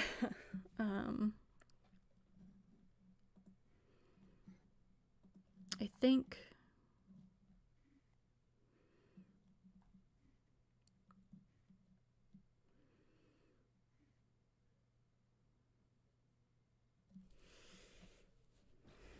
I don't know how to word it. Something about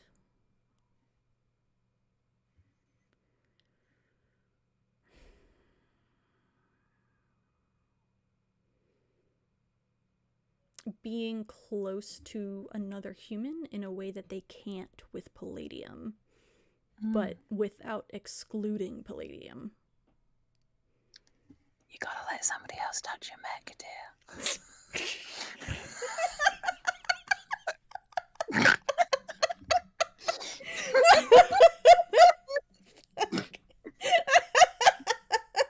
Welcome to Killing the Mood with J. Dr. Rose.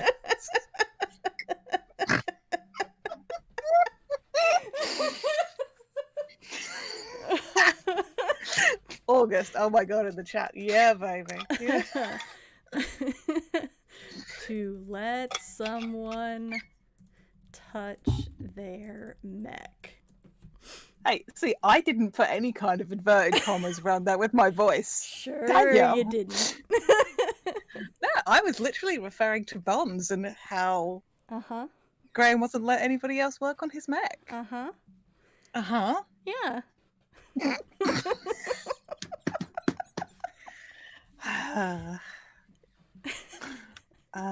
I continue to be the best / worst, as is my desire in life. Okay. All right.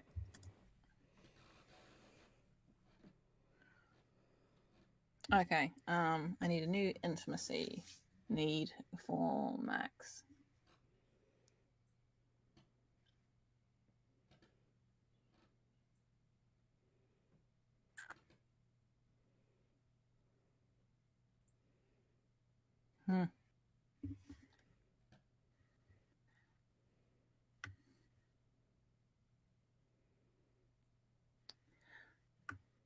Okay, I'm just going to write these down and then say them out loud. I'll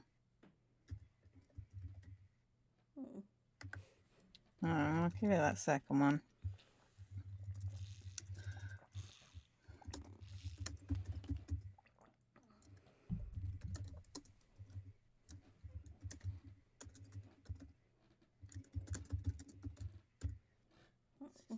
So her intimacy need is to feel wanted, and the unrequited empathy need is to tell someone about the girl she's in love with, or more specifically, to admit to somebody that she's in love.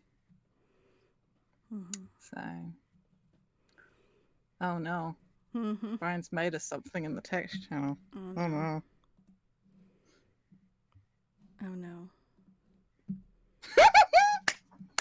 Amazing. Thank you, I Brian. love that. That's very good.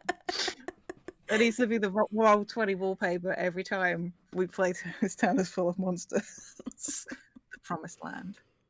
Smooch Country. Okay. And we need to pick 2 locations that are now inaccessible and describe why. Right. Roll down to our list of locations. I'm just going to mark ones that we've used. Not that that's contingent on what we use again, but Mm-hmm.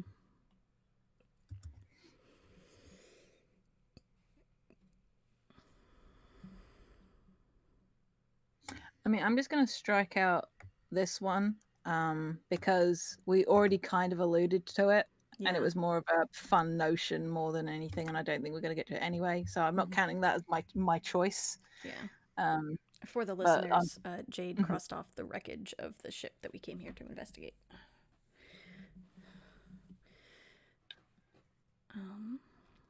So I think the first one that I want to cross off Mhm. is the mech bay. Where is Palladium? So I think what happens is Graham and Palladium come in from their outing outside, Mhm. and something fucks up with the door closure, and basically they can't repressurize the mech bay Mhm. in any way. And so, in order to get Graham back inside the ship, I think they go around to the engine room. And I Mhm. think there's some kind of external or exterior connection, like Mm. airlock and connection to that, so that you can work on it from the outside. Yeah, and like if you need to vent a fire directly from it and stuff Right, like that, right. that makes absolute sense. And I know things about spaceships. yeah, yeah, me too, definitely, lots of things. And I think that because Palladium is a smaller mech, they can like pull in all of their limbs and make themselves like able to at least fit inside that airlock, if not inside the engine room proper. Mm-hmm. And I love that. so Graham is able to get back in the ship. I am going to take the bridge off. And I think what happened is that where it's got that viewing window, there is something going on with the pressure outside, and it's compromised. And they've had to literally seal off the bridge and maybe even a little section of the ship beyond that, like pull a bulk. They've like had to lock a bulkhead down Yeah. and weld it shut, Yeah. so they don't lose oxygen. I mean, it's distressing to say, but what this feels like to me is the exterior of the Caradoc is kind of crushing in on itself. Yeah. Yeah. And so everything's sort of being forced into the middle. Yeah. So, okay. And... Act 2. Oh, sorry. Oh, please. do we only pick the two? Yeah, because it's one Yeah. per player. Yep. Yeah. Though in theory, does that? Oh, maybe we should take a fourth one off then, because normally there'd be 4 players, so we should reduce the location list by 4. Yeah, I think maybe like the med bay and or the workshop make the most sense. Sure. So just as part of that crunching in, I think that the med bay goes. That makes sense that it'd be near like the mech bay as well, like because of people coming in and needing patching up and stuff like that. Okay, so that leaves us with the communal area, crew quarters, the engine room, and the black. So this is fun. Act 2. Each player gets 1 scene. Set the scene timer for 3 minutes. Repeat the steps from Act 1, except the timer is shortened from 4 minutes to 3. You are all running out of time. Yep. Yep. It's gonna go well. I mean, in final moments, there is no timer. Right. So, that's true. All right. something that I realized as I was filling these out is that because Graham's intimacy need, or because their empathy need was fulfilled by Max, their intimacy need also needs to be fulfilled by Max. That's why I made the gag about touching the mech. Yeah. Because they're the mechanic. She's the mechanic. It wasn't just me being lewd. The lewdness was a fun fringe benefit, like so much of being a friend of mine.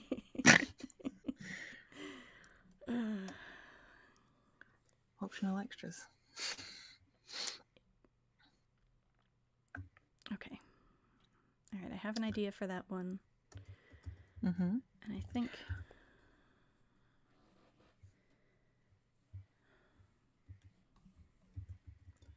I mean, we don't have to do these scenes in the same order as the last time if we don't want to. That's true.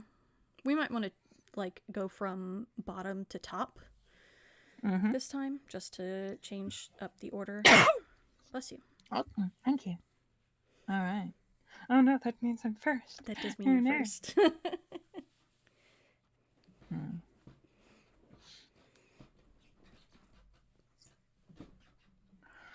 Okay. I've got an idea, and I got a kind of a pitch. I know you're technically supposed to come up with the situation, but I mean, whatever. What if this is Max coming down to the engine room to check on Palladium and the structural integrity, because the airlock is probably not designed to be kept open to the engine room like that, but really with everything else going on, but it's more like to check that everything is okay.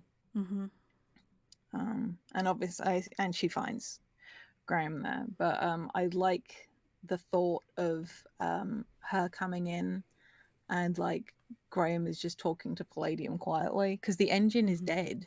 Yeah. It's quiet in there. So yeah. So I think that Palladium is sat in the airlock with their legs kind of essentially holding their knees to their chest. And Graham is sat next to them. They're both leaning against the wall of the airlock. And Graham is kind of like resting his head on their chassis. And like you said, I think they're just talking. Graham looks like he's been crying. And I think when Max comes in, he's saying something along the lines of like, remember that time when we ran circles around all those insurgents, and I think Max hears Palladium's voice say back,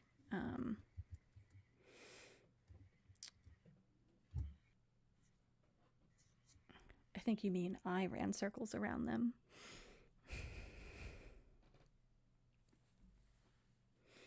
I think Max is smart enough to maybe put it together at this point, given how Graham acts.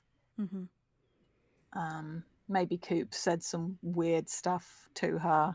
They're sort of like, oh, and like there's this moment of like crystallization, I think.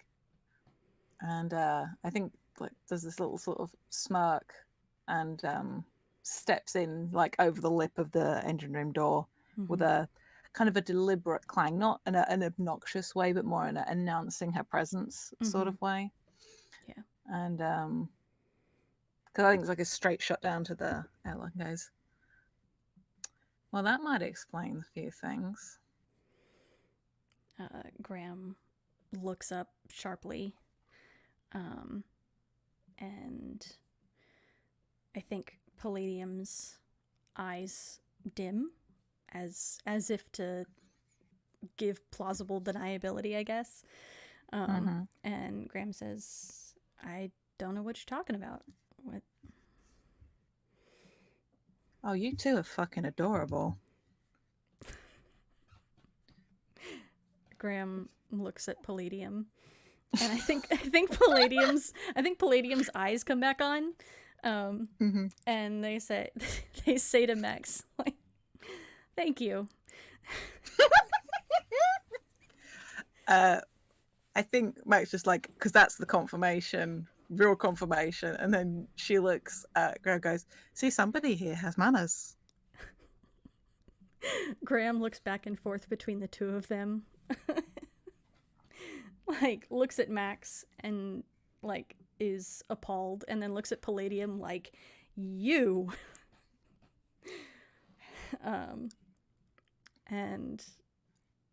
And Palladium like looks back at him, and for a long moment, and then Graham kind of just like, yeah, you're right. It don't matter anyway. Max, this is Palladium. Sup? And she comes across to join them.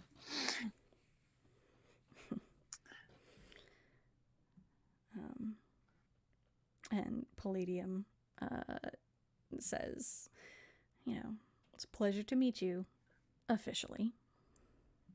Officially. I like that. And she looks at Graham, and I think there's this nod of understanding. Like, okay, right, I think I finally understand why you are the way you are about this mech. Mm-hmm. And looks between them, just like, how long have you been? And I want to be clear, she's talking about Palladium being sort of sentient and sapient. How Graham and Palladium interpret that, that's up to you. I think Graham turns a fabulous shade of red. Wow, you could match Coop with that face. And he stutters for a while, and I think Palladium just says like, we've been working together for 10, 15 years. Hashtag goals.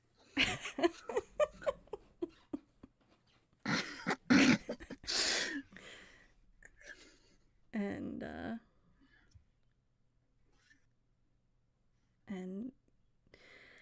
Graham says, he clears his throat. Yeah. Palladium's been my mech for probably 15 years now. They became what they are. I don't know. 12 years ago.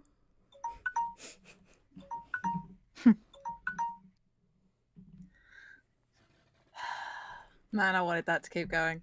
Me too. So lovely. I think what this is the airlock starts to, I think you hear that sound of metal screeching, and it's the three of us getting into the engine room proper. And Palladium might get damaged in the process, or maybe however, but we have to get into the engine room and shut that exterior door, or Palladium and Graham are going out now. Right. So. I think.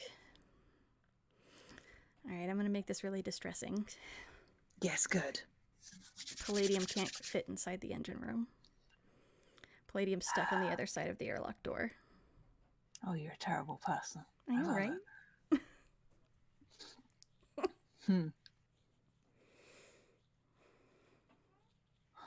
Yeah. Okay, that's good, because that leans into the thing that we were talking about before we went live. Because I think that maybe we see this, and like the through the porthole, whatever, we see the airlock stuff sort of shred away, but Palladium hasn't been. They're still awake and intact. I think that's when the scene cuts away. Yeah.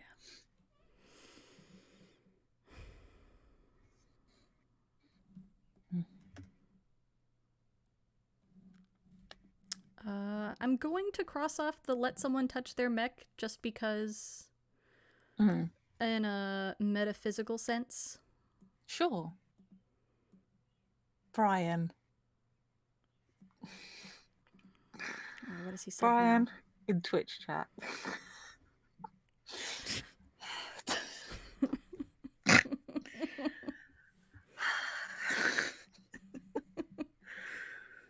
God. Hmm. Alrighty. All right. Oh, for people listening, Brian in the chat is going, "Oh no, how will they breathe?" Brian's I don't know if he being did it in that mean. tone of voice. He's a GM, he can't help it.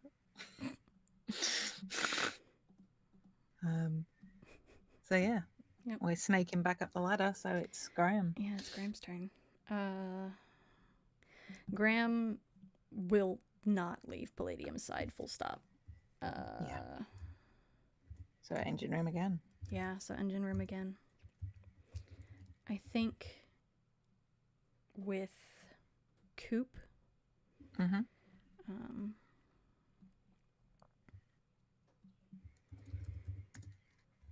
and I think,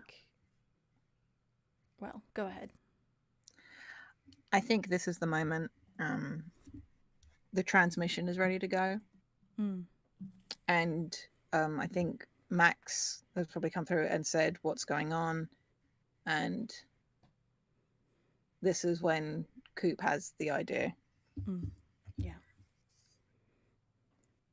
And they're in the engine room and they've got like, I don't know if it's a data drive or whatever, or whether it's something ready to, something with a Bluetooth signal to send to Palladium. I don't know.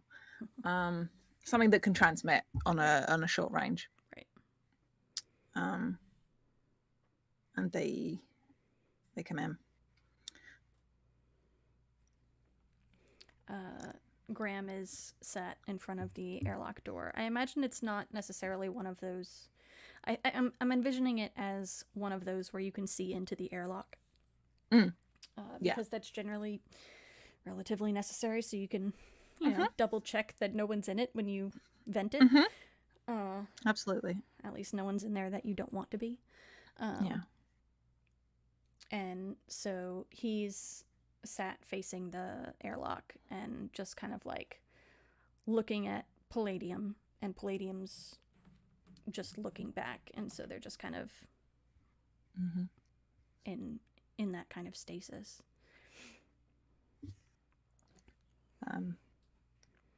Yeah, I think as well as the transmission device,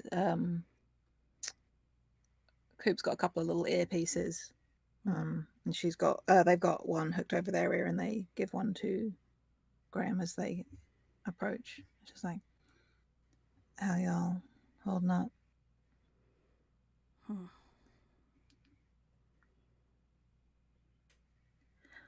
I mean, fair. I had an idea. I can't make the choice for y'all. I'll just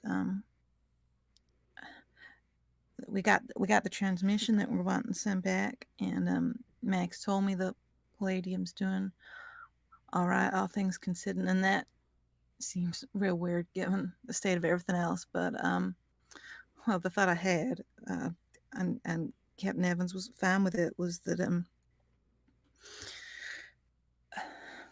and this is when they finally look up at Graham and then through to Palladium. We try to send Palladium back with it. I think Graham kind of just like nods vaguely. And over the earpiece, Palladium says, "I won't leave Graham."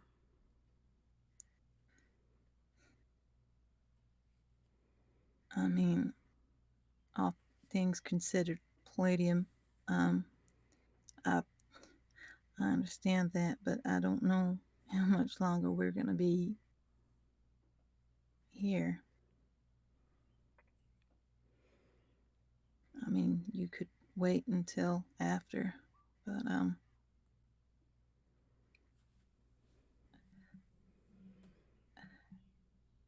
sitting waiting for something that's not going to come back ain't going to do you much.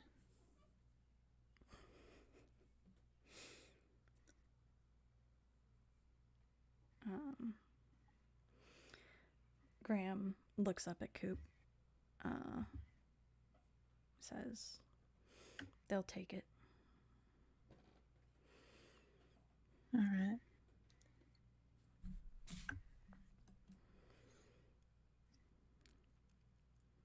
Thank you both. I mean, I was just going to send the transmission, but this way we've got more of a chance of getting back. I think Graham kind of reaches up and grabs Coop's hand and says, I'm sorry.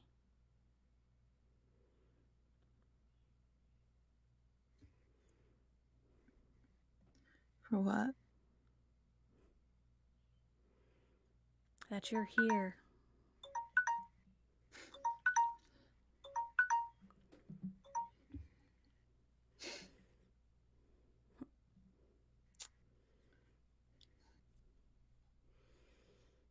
I think there's a shriek of metal from somewhere else this time. Yeah. And the emergency lights flicker. I feel like there's maybe like lanterns around at this point, like those good battery ones.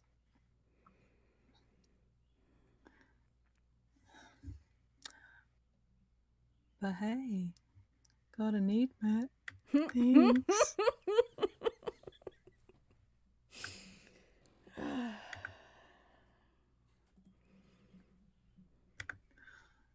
Hey.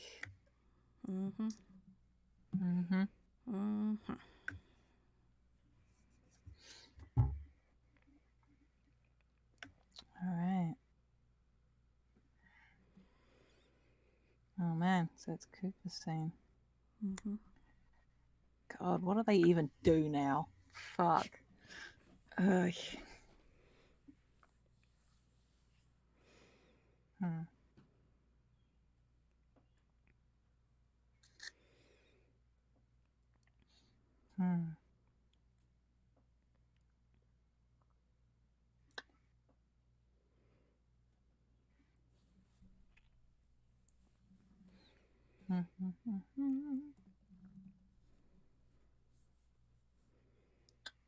I don't even know what I want this to be. Which is sad in and of itself.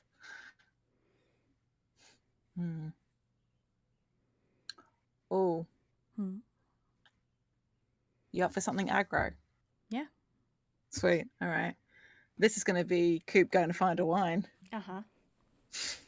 Because we set up contentious bonds and we've done not a massive amount with it. So. Yep. Plus it leaves like opportunity for something else in there if need be.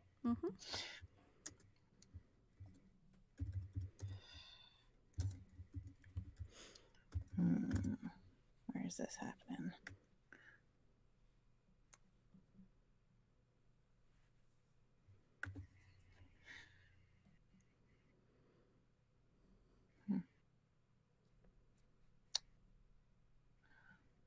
I don't know if they're quite ballsy enough to go find a one in their room. So maybe this is in the communal area, which does leave it open to like Max or Graham coming in partway through it as well, if need be. Yeah.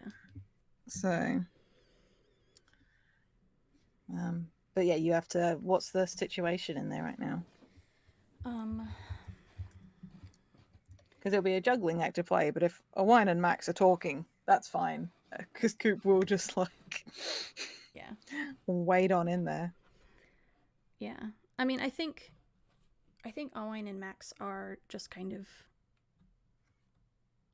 talking about nothing. Mm-hmm. Mostly kind of just sitting together. Mm-hmm. And occasionally, shooting a barb one Yeah. way or another. Mm-hmm. Or maybe Alwine is like shooting bottles off of the bar. Mm-hmm.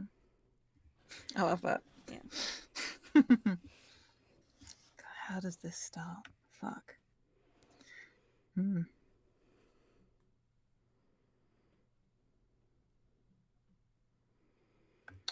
Is a wine's story like they are on the outs of their dad?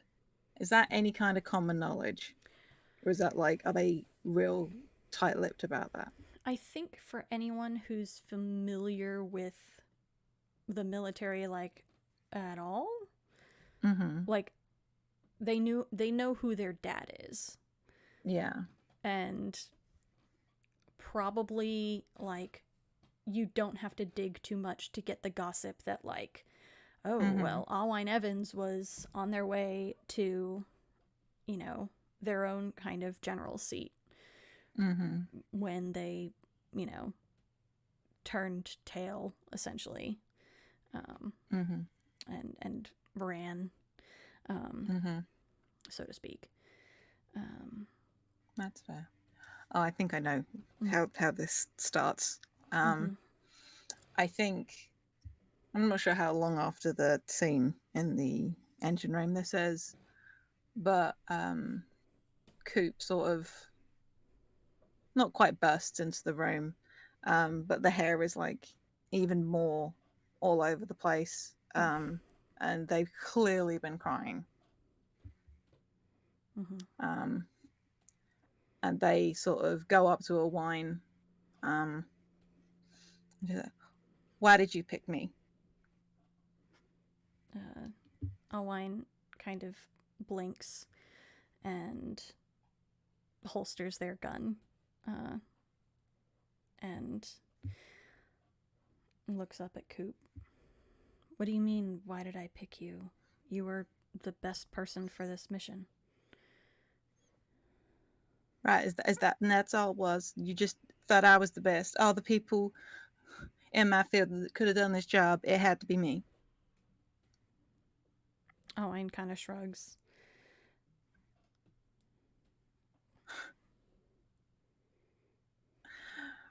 Right. You know what you took me away from? What did I take you away from?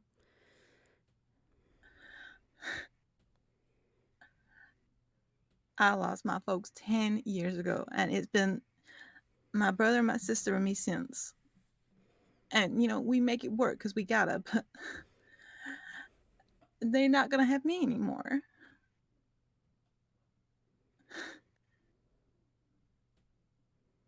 And I can't fix that for them.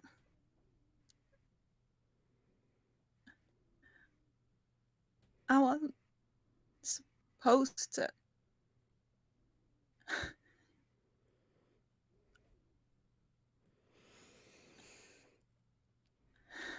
You're not the I only think they one just leaving break things. down. Oh, buddy. Fuck. I think right before they break down, Alwine says, "You're not the only one leaving things behind." And then I think they break down. And Alwine, I think, looks at Max.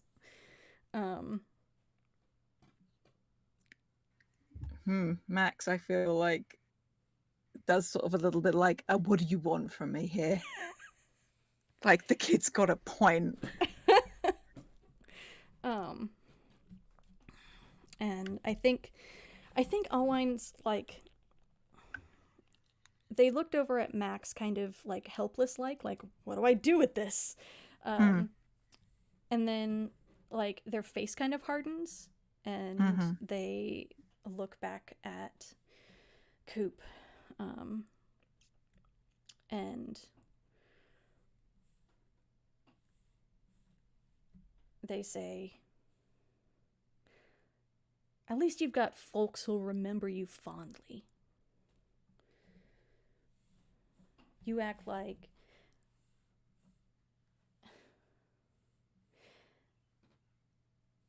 you come out here on this mission running because we asked, and because you're good at what you do." And fuck, that's a short 3 minutes. Yeah.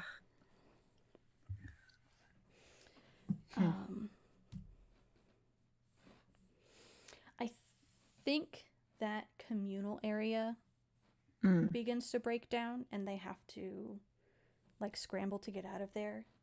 And I think in the process, Alwine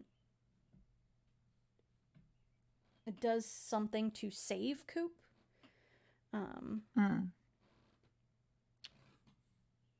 Like something that I think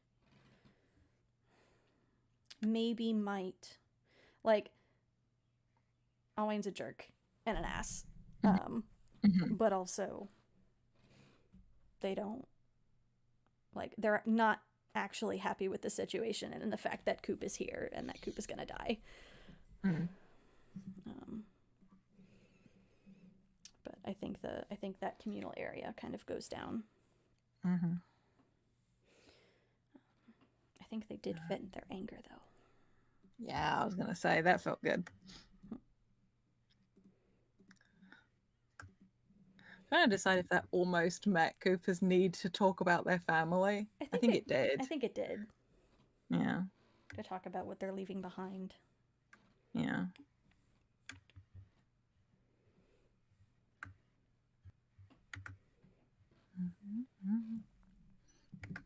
All right.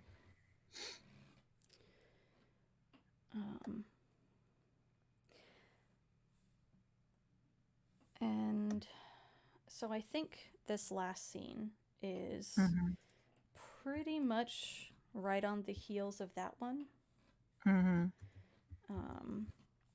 I think it's back in either Alwine's or Max's quarters, whichever one is less likely to be crunched at this moment. Yeah. And Coop has gone off probably to spend time with Graham because he doesn't make them feel like shit. And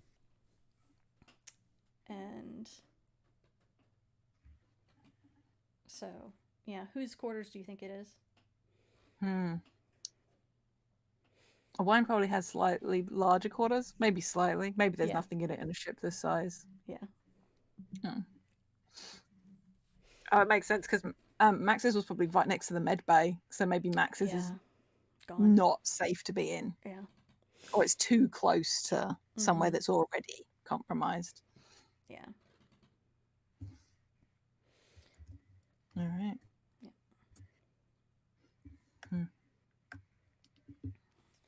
You're technically supposed to set this scene, so. Yeah.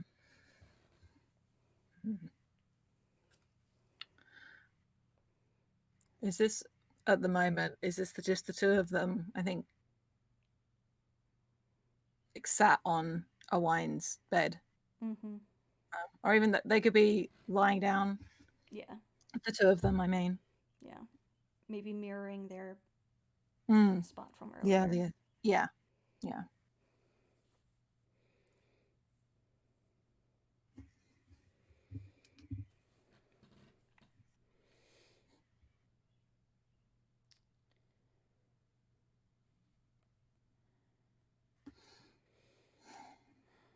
And I think Alwine kind of like settles down a little bit and sighs, and like releases that last bit of anger and like recognizing that it's not the time to hold on to that. Yeah. And they kind of just melt into Max's side a little bit. Mm-hmm. Well, in case it wasn't already terribly clear, I'm an ass. Don't have to tell me that, Captain. And if one wouldn't object, Max will like pull the hairband off their ponytail and just like shake, like loosen their hair out a little bit so they can get more comfortable. Mm-hmm.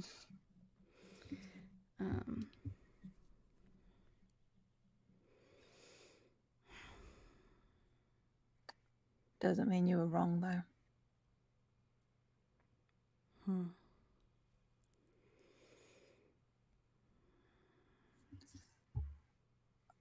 Look, Go ahead. Go on.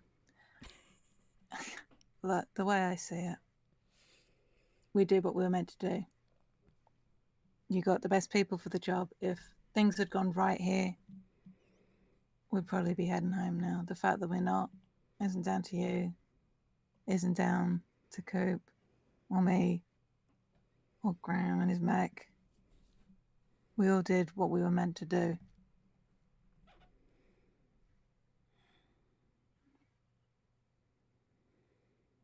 Just got dealt a shitty hand of it. Yeah. Sometimes I wonder if I played the right cards.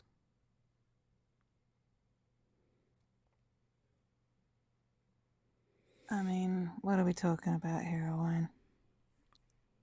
The metaphors can only get us so far. I mean, we're going to be probably dead in a few hours, so you might as well like lay it all out for me.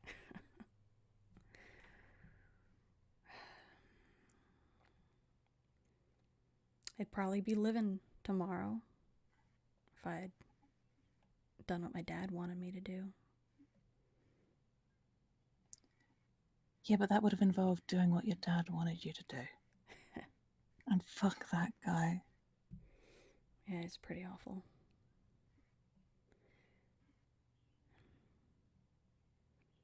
Do you regret it? Turning away from him? No. Doing your own thing? Nah. Well, there you go. Yeah. I've done good out here. We've done good out here. Yeah, we tried. We tried. We did.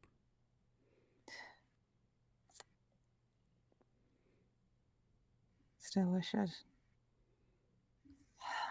been smart before I left. Oh? Would you believe me if I said there's a girl who could tolerate you? Nah. Fuck off. Fuck off. We're going to be dead in a few hours. You couldn't even lie to me now? And they kind of bump their shoulder with Max's. Mm-hmm. You know I'm kidding. Yeah.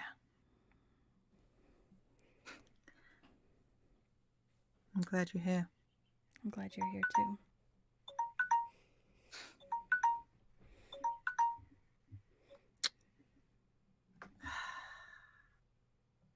This game is really sad. It's really sad. This game is really sad. Right.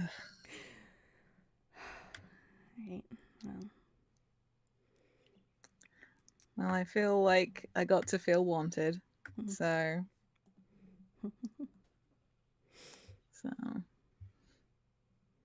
What about you? Did that ping any? I think that hit my validation. To be told that I made the right choice. Mm-hmm. All right. We're being yelled at by August in the chat. We're doing something right. Oh, yes, good. we're being told to fuck off. Good. I know. I'm glad to know that this pain that I'm feeling right now isn't for nothing. Yeah. Channel that rage into perhaps a donation to the Know Your Rights camp. Yeah. We've had exactly 0 so far. And guess what? Hey, you know what? Here's an incentive. if nobody donates, I'm gonna make this worse. Amazing. What with that threat hanging over us, the last phase of the game is final moments. Each player, or in this case, we'll get a scene for each character. Each player gets a final scene to narrate about their character at the end of the world. You may always choose to have these scenes with someone else. There is no timer during these scenes. Did you meet the end with as few regrets as possible, or are your last moments filled with questions of what if?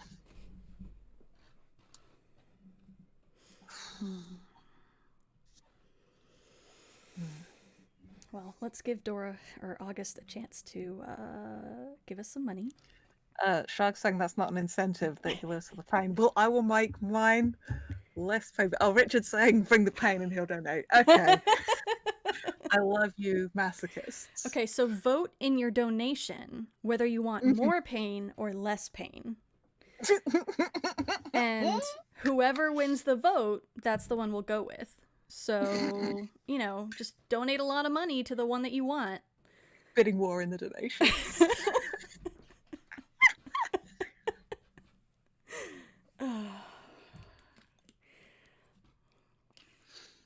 We're terrible people, Danielle.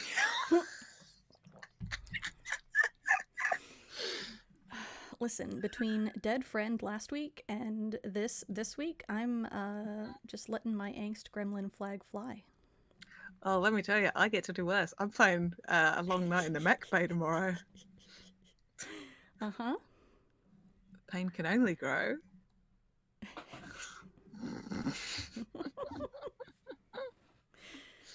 What are you doing there, Teddy? It takes a little longer to donate with this. Yeah, because you can't do PayPal. You gotta... Yeah, I think the specific charities can determine what it is. Which is totally fair, but every time I click on it, it's like, oh, I gotta go find my credit card. Yeah. Type in all the I had that moment with Dead Friend, just like, oh man, run downstairs, get my purse.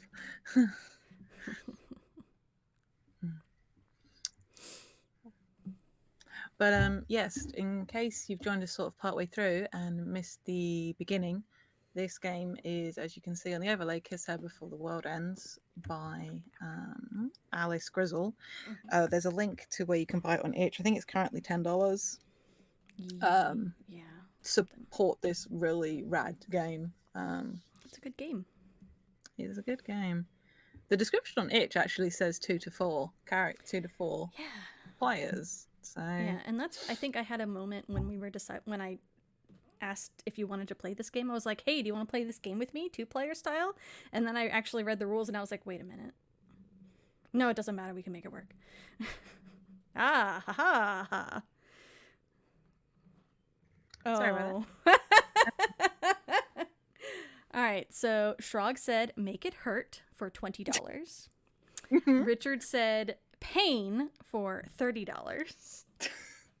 And August said, less pain, said no harpy ever, for $20. So I believe that's $70 for pain. Pain. Yeah. The people demand pain. The people demand pain. All right. Bless you, wonderful people. Okay. All So, right. Who goes first here? Do we want to roll for this? yeah, that might be a good way to do it. Have we got a dice stuff in this server? Yes. Yes, we do. Yes, we do. Do we want to roll a d4? And then, so 1 is, if it's a 1, it's a wine. 2, it's Coop. 3 is Graham. 4 is Max. 2. All right. Wicked.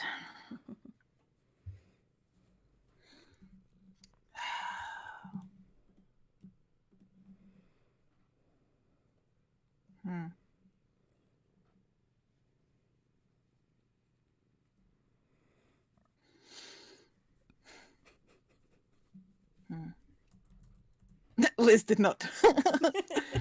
Oh, Liz. Thank you. um, I don't think Cooper's with anyone at first. I think we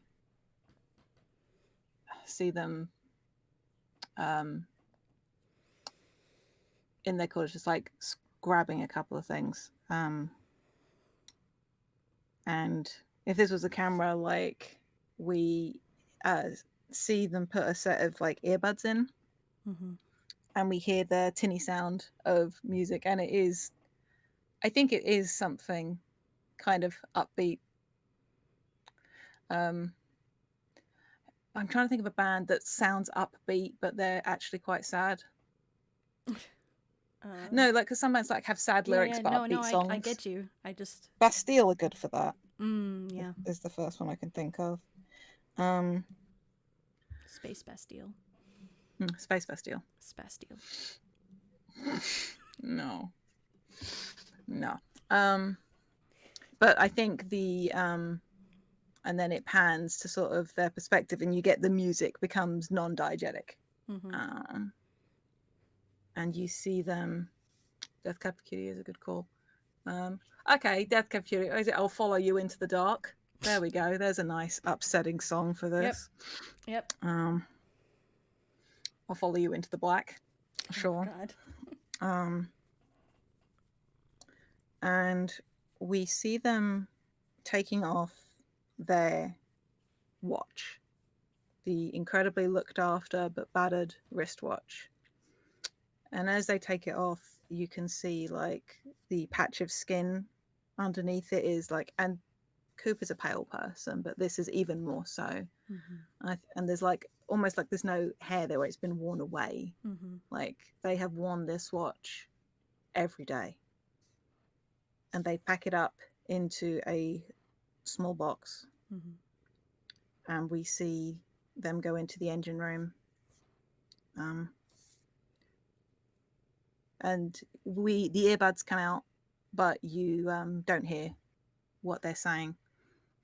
And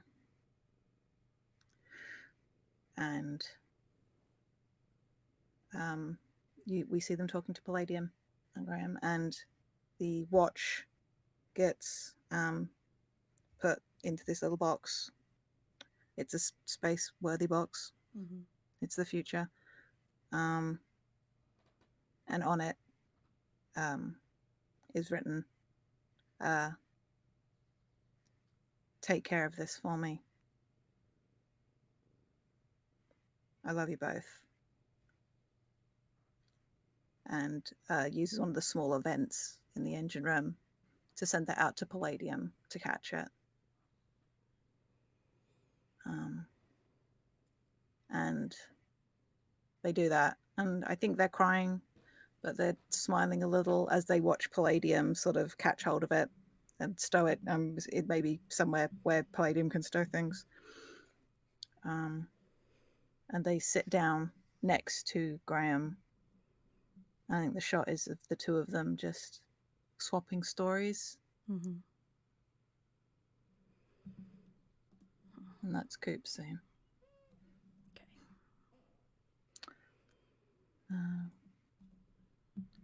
Do you want to just pick one of yours? We'll alternate, and then we can. I want to do Alline before Graham. I'll bet you do. Listen, I'm on to you.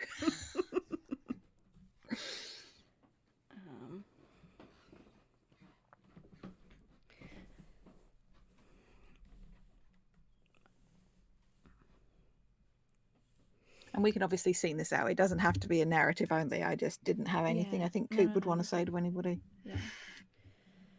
I think we see Alline and Max cuddled up in Alline's bed. And Alline has that like they've been dozing in and out. Mm. And Owen has that black box they had earlier, like what Coop had. That's got their medals and other, personal effects in. And I think we see them take out all of like the medals and all of the military effects that they had. They take it out of the box, and kind of toss it to the other side of the room. And I think that leaves. I think the only thing it leaves in the box is a set of pilot's wings. Like when they first learn to fly. And I think that's the only thing left in the box. And they close it and seal it. And like they write their mom's name on it. And set it to the side to take down to Palladium later.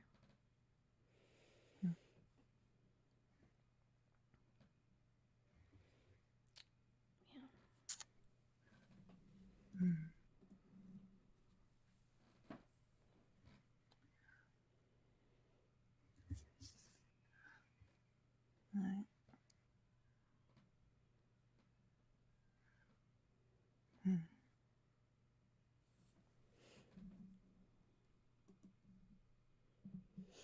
I'm pondering. This is.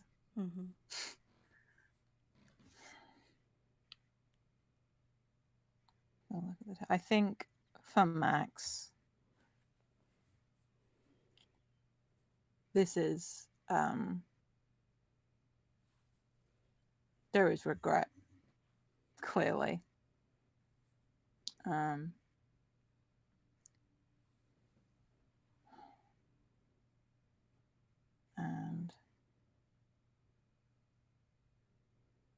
I think maybe it's like a shot of her.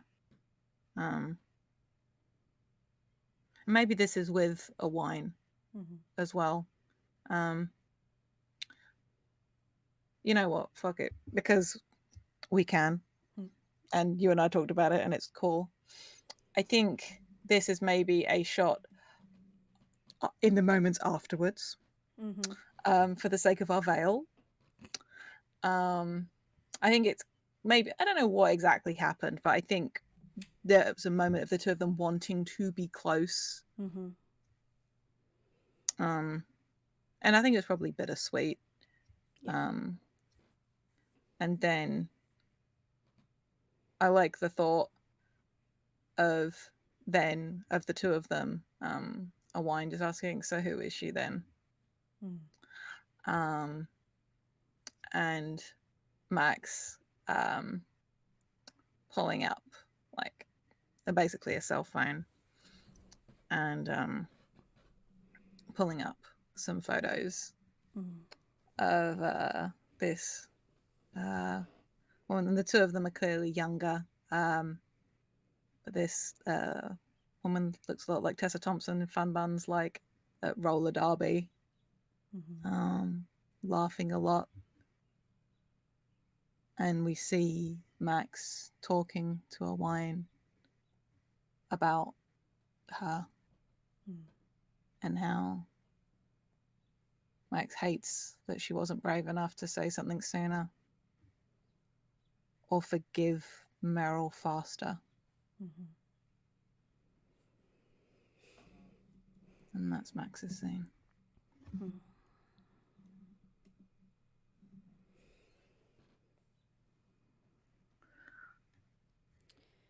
And I think the last thing that we see is Graham and Coop in the engine room, talking and facing Palladium. and we see Palladium through the airlock is gingerly placing like several of these boxes into their cockpit, and sealing them for safekeeping. And along with whatever other data that, Coop wanted to send along. And there's a whole bunch of... Actually, I don't think there's a whole bunch of screeching metal, because I think the camera is outside with Palladium. Oh, so it's silent. So it's silent. Yeah. And we see a progression over a few minutes of, like, Graham holding Coop, like, close to his chest, and, like, trying to shelter them, but, I mean, obviously, he can't, not really. And Graham just, like, meeting Palladium's eyes before, like, the ship essentially implodes. And we see Palladium in the black of space, in front of what was once a ship, but is now a much smaller hunk of metal. And we see Palladium's eyes turn off. And then they fire one of their impulse thrusters and start moving in a direction.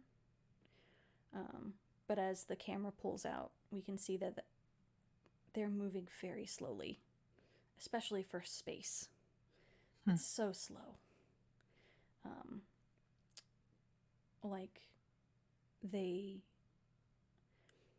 don't want to get to their destination anytime soon.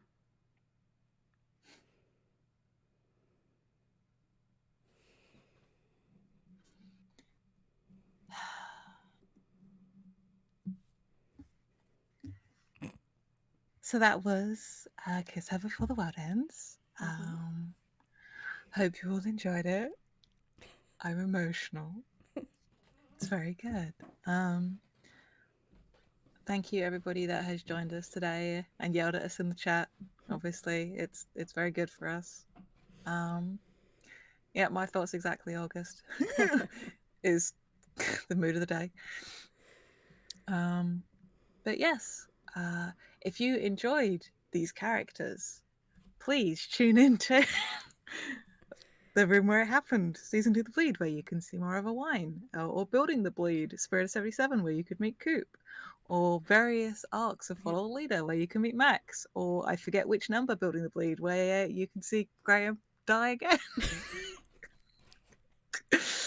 Where he goes missing. Yeah, it's good. Spoilers. But, it's not great for him, regardless of what universe, apparently. But that's been tonight's Standing Stones live stream shenanigans. Tomorrow, starting at same time, 6 p.m. Eastern, August and I are going to be playing A Long Night in the Mech Bay by Nested Games. There will be more fields, I'm sure, because it's during the Mech War. Fun times for all. And on Friday at 7 p.m. Eastern, you definitely need to tune into this, because Brian is GMing a game of Interstitial with Mac and Richard and Shannon, and guest starring Riley Hopkins and Jeff Stormer. I am probably going to try and stay up for that one, even though it'll be my third night this week. It's fine. It's good. We're raising money for various causes, supporting Black Lives Matter, and here celebrating our queer selves. Yes, Brian says, get fucking hype. Yeah, believe it. I know a little bit about what that game's going to be out, and I am so excited. It's going to be rad as hell. But until the next Standing Stone stream, follow the Twitter at stones_standing. You can follow at FTLcast on Twitter. You can follow at RoomWarePod Twitter. Get updated on all the things. I've been Jade. You can find me on or at Jade Oxford Rose on Twitter. And I've been Danielle. You can come yell at me at RedtailTalk90 on Twitter. Thank you for joining us for this stream. Thank you so much. Take care of each other. Yep. Say things, don't let stuff say instead. You're unlikely to be crushed like a tin can in the depths of space, but in general, it's a good policy. Tell the people that you love them. And we love all of you. Y'all are amazing and make all of this worth it. Absolutely. Thank you. Have a good night. Catch you later, everybody. Be safe. Bye. Be well. Look after yourselves.